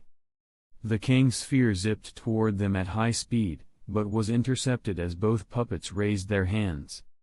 Their palms visibly twisted under the force, but they remained functional. Swoosh! Hisoka and Illumi's puppets then rushed at you from opposite sides. But beyond the two dolls and Omokage, you sensed another breathless presence hiding in the shadows, fast, evasive, hard to pinpoint. That trace confirmed his suspicion. As I thought. It's him. No time to dwell. The puppets flanked him. Both possessed their original memories. So they knew you had an invisible barrier. Rather than charging in, they threw playing cards and needles. But as expected, as the projectiles neared, they suddenly decelerated. Time seemed to halt, and they hung in midair. Even Hisoka's puppet, using bungee gum, the light pink aura, had its nen slowed drastically by Limitless. Once inside its radius, everything crawled to a halt. Nothing could breach the invisible perimeter around you. Seeing this, Omokage muttered. What kind of ability is that?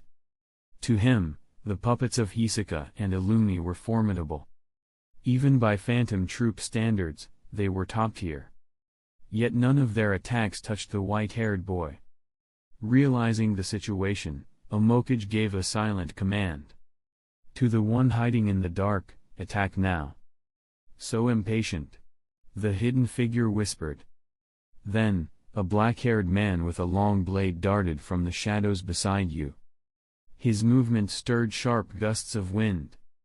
You reacted instantly, redirecting his aim, gathering nen toward the attacker, and confirmed the identity. Fushiguro Toji, the one from his memory. Unexpected, you murmured. Without pause, he fired his cane at Toji. Seeing the attack, Toji vanished from the line of fire, while the ground beneath was obliterated, leaving a deep crater. If anyone present understood Yu's powers best, it was the puppet. Toji. Long time no see, Toji said, gripping his long blade silently. It wasn't even a cursed tool. Even he didn't yet know how to close the distance. Chapter 48. At present, there were 3 powerful puppets, plus Omokage, a member of the Phantom Troop. The odds were 4-1.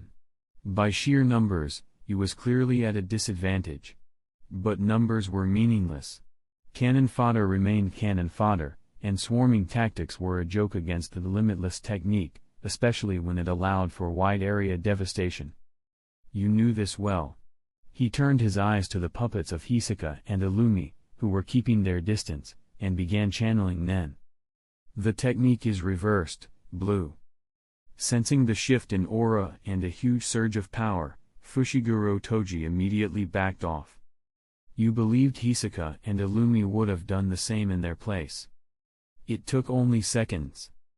A vortex several meters wide erupted from where you had raised his hand, ripping apart everything around it, floor, walls, and even the supporting stone pillars. The moment blue was activated, its massive gravitational pull caused the entire structure to tremble. Dust from the air was sucked toward the center of the whirlpool. By now, Toji, fully aware of the ability's range, had already retreated outside, while Omokage and the 2 puppets still stood frozen in place. So slow, you murmured. He calmly observed the doll's projected movement, then flicked his fingers, redirecting the large blue vortex straight into the path they were about to take. The movement was devastating.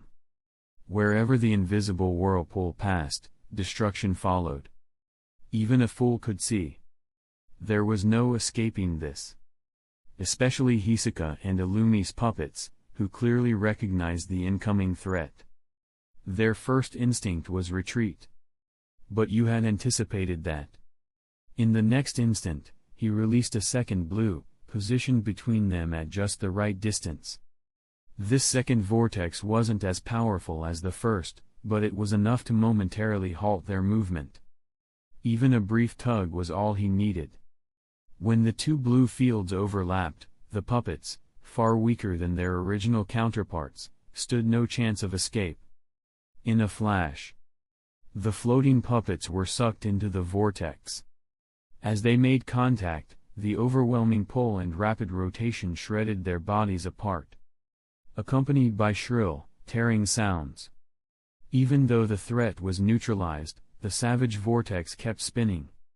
After all, there's still one thing left to handle. You looked up, raised his hand, and directed the blue tearing through the floor toward Omokage, who stood above. Hiss. Damn it. Omokage's heart clenched. He tried to move, but his physical ability was mediocre, his body sluggish. Luckily, a dark silhouette flashed across the room and pulled Omokage out just in time. A second later, blue burst upward, piercing through the roof with a deafening roar. High above, it pulled up the remains of the building, drawing all surrounding matter toward its center. Missed. Realizing the attack had failed, you immediately dismissed the technique. Dust and rubble rained down from the sky. With a series of heavy thuds, everything slammed into the ground. The entire mansion was reduced to ruins. Watching the aftermath, even Fushiguro Toji couldn't help but scratch his head and sigh. This brat. Never fought him before, but he's more of a pain than I imagined. While his senses and physical talent allowed him to dodge blue, there was no way to breach Limitless. Not to mention, this puppet version was far weaker than the original. To make things worse, the silver-haired man beside him, Omokage, was useless in battle. With a matchup like this, dragging him along was pointless. He couldn't carry the fight alone. Thinking this, Toji muttered. In the future, I really need to know the target before I take a job. While he pondered, you emerged from the rubble, appearing right in front of them. He glanced coldly at Toji, knowing the puppet wasn't a threat now. Then he turned toward the figure behind him. In a flash, he moved within half a meter of the man and said coldly, "This next punch is for Thatch." With that, you unleashed a blow wrapped in blue, his fist cutting through the air. Bang! Struck in the abdomen, Omokage coughed blood immediately. The splattered blood was blocked by the limitless field surrounding you, suspended midair in crimson droplets. Even as you readied a second strike, he taunted. As a member of the troupe, is this all you've got? His next punch sent Omokage flying, his back slamming into the ground. You stared down at him with disdain. In physical prowess and combat ability, this guy didn't come close to someone like Illumi. Just 2 punches had broken him.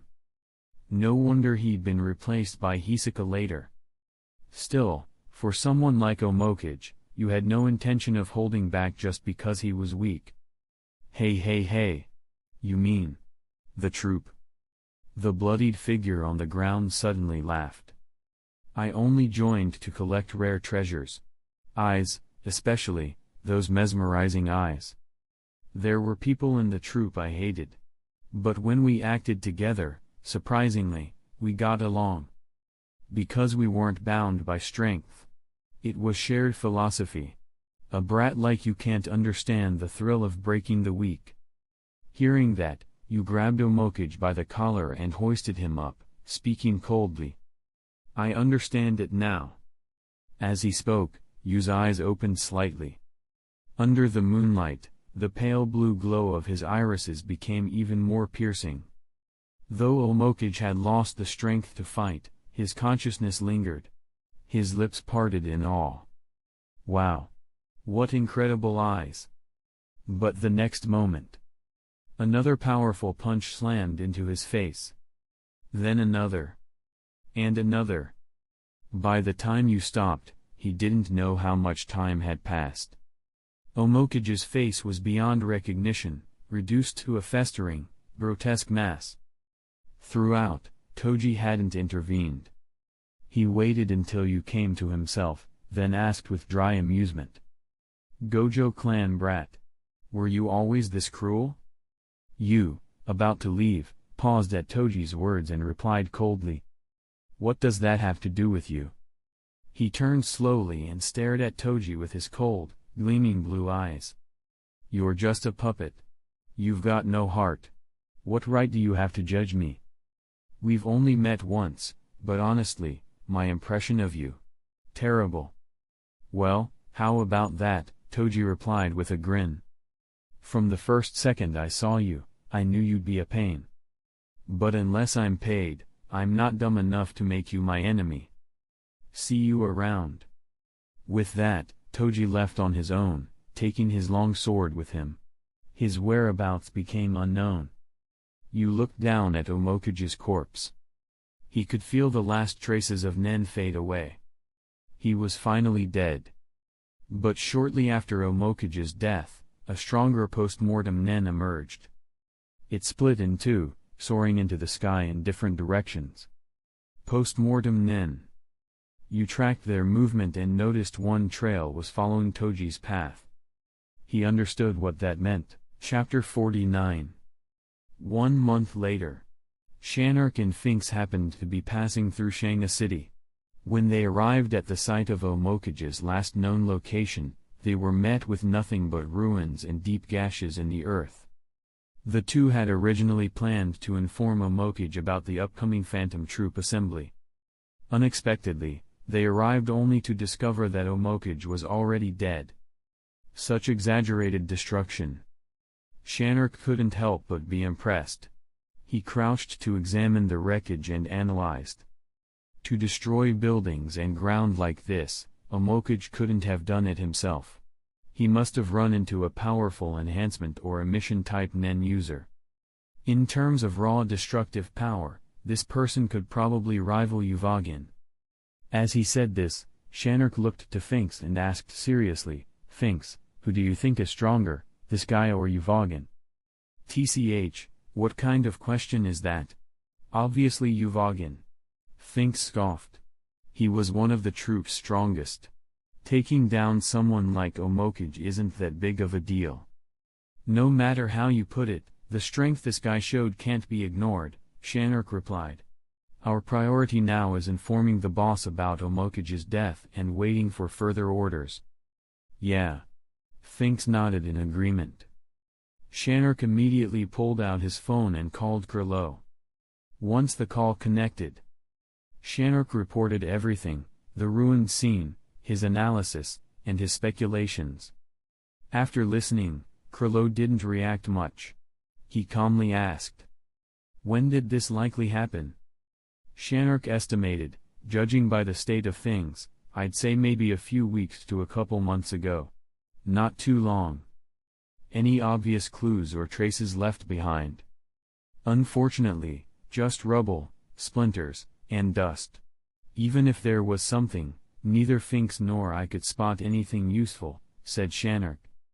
Very well. Kurlo said, I'll assign others to investigate Omokage's killer online.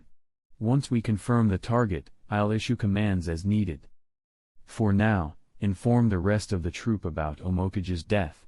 Everyone needs to watch their backs and report suspicious individuals. If anyone believes they've found the culprit, they must not act without my permission. Understood. Shanark replied. I'll also be looking for someone to replace Omokage in the troop. I'll notify you when a candidate is confirmed, added Kurlo. With that, the call ended. Kurlo sat alone in his room, flipping through a book on the table, deep in thought. Investigating this will take time. But we'll need to find a proper replacement for Omokage. As he pondered, he recalled Maki's previous recommendation, Hisaka. Though he hadn't met him yet, Maki claimed his strength easily met the criteria to join. Since Maki had been part of the troop since its founding, Kurlo trusted her judgment and decided to contact her and extend an invitation to Hisaka. But for Hisaka, who had already planned ahead, the invitation was unnecessary. Without hesitation, he accepted the offer to join the group. He merely saw it as an opportunity to get closer to Krilo, and eventually fight him. Elsewhere. After defeating Omokage, Thatch, who had lost his eyes, was taken away by his brother, Satots. After you said his goodbyes, he found himself able to take on more lucrative and difficult commissions, thanks to the notoriety his accomplishments had earned him. But ever since seeing his brother Thatch lose his eyes to Omokage, you began to lean more toward working alone. Even if a mission required collaboration, he would warn the client in advance. He refused to form teams. After all, being responsible for too many people only tied his hands, and even he couldn't protect everyone at once. Initially, many clients weren't happy with this. But eventually, they saw that whether it was protecting a target, tracking criminals, or transporting valuables, you could consistently and efficiently complete the mission by himself. As a result, client trust in the white-haired hunter steadily increased. Since most clients were wealthy elites or mafia bosses, you quickly made a name for himself in the underground world. And maybe because of his appearance. As his fame grew, he noticed more and more of his clients were women. Time flew by. It was now early May, 1996. You, now approaching 15, had matured in body and mind. His power and reputation had soared, but so had his coldness and isolation. There were many reasons for this. Not just his solitary nature, but another, deeper cause. That afternoon, dressed in a sharp, casual suit and sunglasses, you followed an anonymous message to an abandoned building in a remote district. Inside, he found a red-haired man he hadn't seen in a long time, Hisaka. Yo.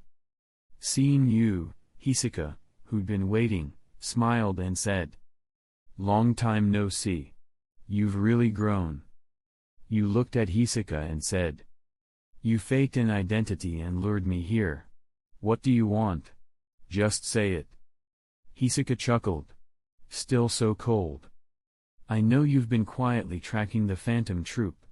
So I thought I'd give you a little gift. Also, if I'm right, you're the one who killed Omokage, aren't you?" "So what?" You replied indifferently. Hisaka smiled, returning to the topic. "How about we make a deal? I have the information you want. In exchange, I want a fair one-on-one duel with you." "Tell me the info first," you said. "If it's really valuable, I'll agree." "It's about the troop's next move." "How do you know?" "Thanks to you killing Omokage, I joined the group shortly after. It would have happened anyway, but if I'd been slower, I might have missed this upcoming mission." Hearing that, you understood and accepted the deal without hesitation.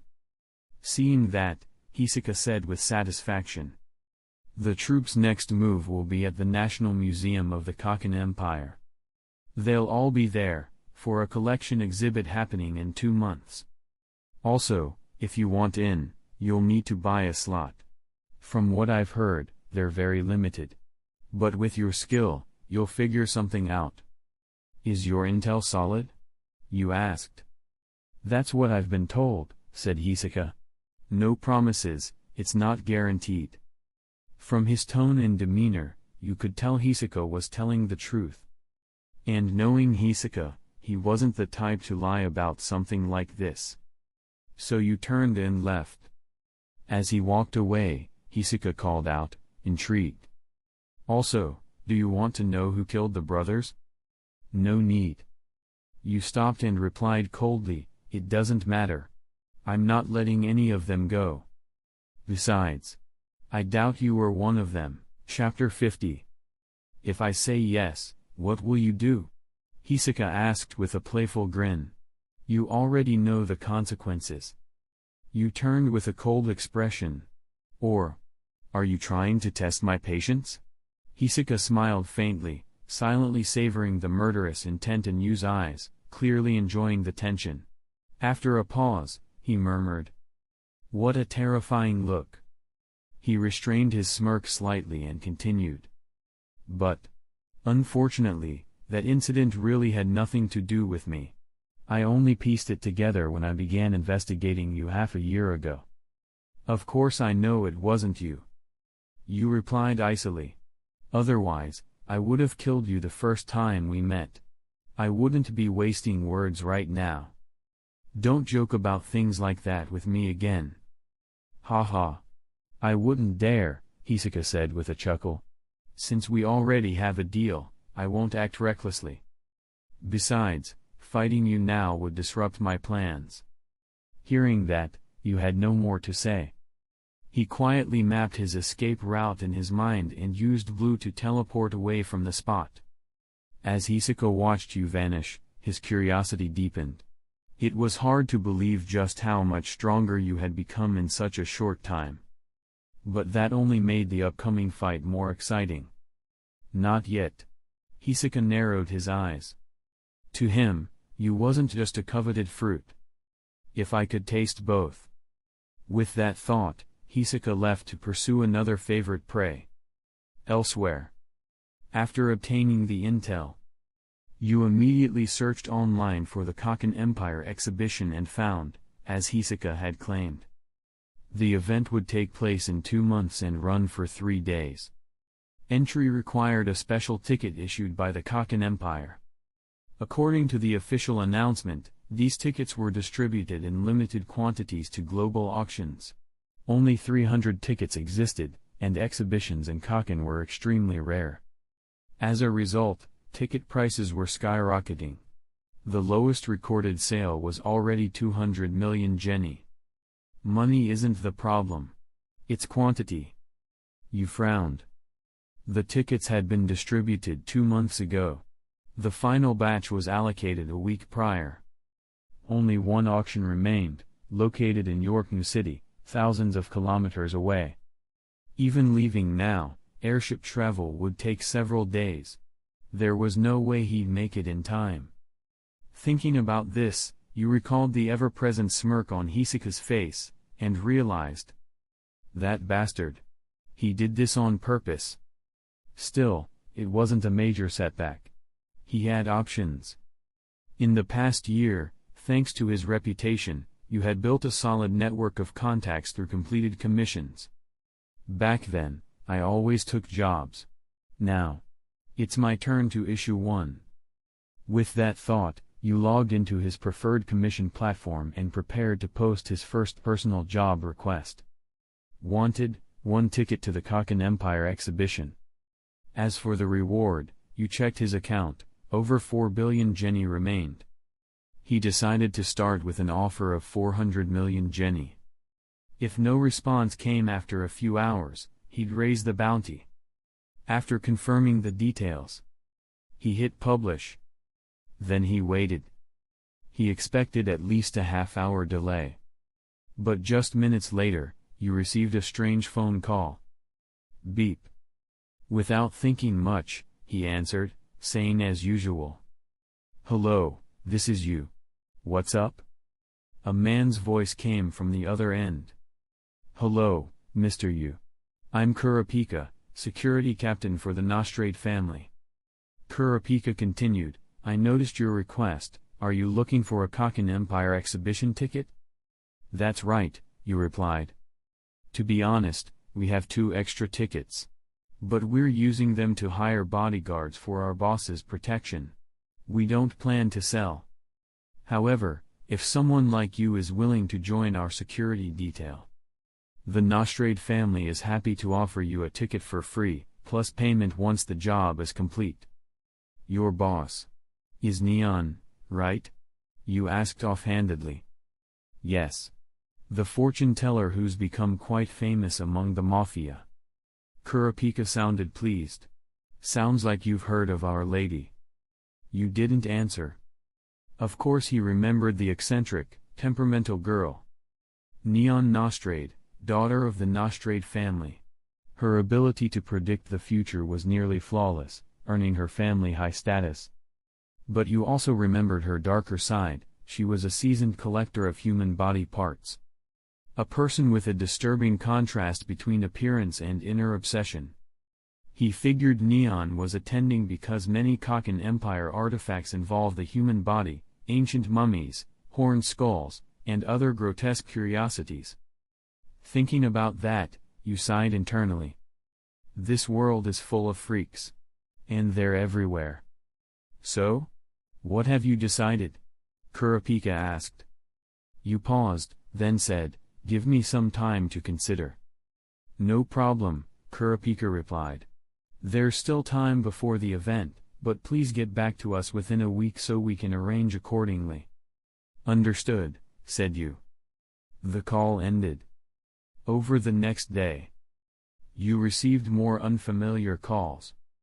Every one of them, like the Nostrade family, wanted to hire him as part of their security detail, under similar conditions. As for those simply willing to sell a ticket, none. Maybe 400 million was too low. From those conversations, you learned. The value of the 300 limited tickets had exploded. Though the lowest recorded sale was 200 million jenny, the average had risen to around 1 billion. Some tickets had even sold for more than 5 billion. At just 400 million. No wonder, no one bit. Only the wealthiest clients, corporate heads and mafia bosses, could afford them, hoping to network with Kakan royalty or underworld elites. Eventually, after weighing his options, you called the Nostrade family back. After brief negotiations, they agreed not to interfere with his movements. The deal was made.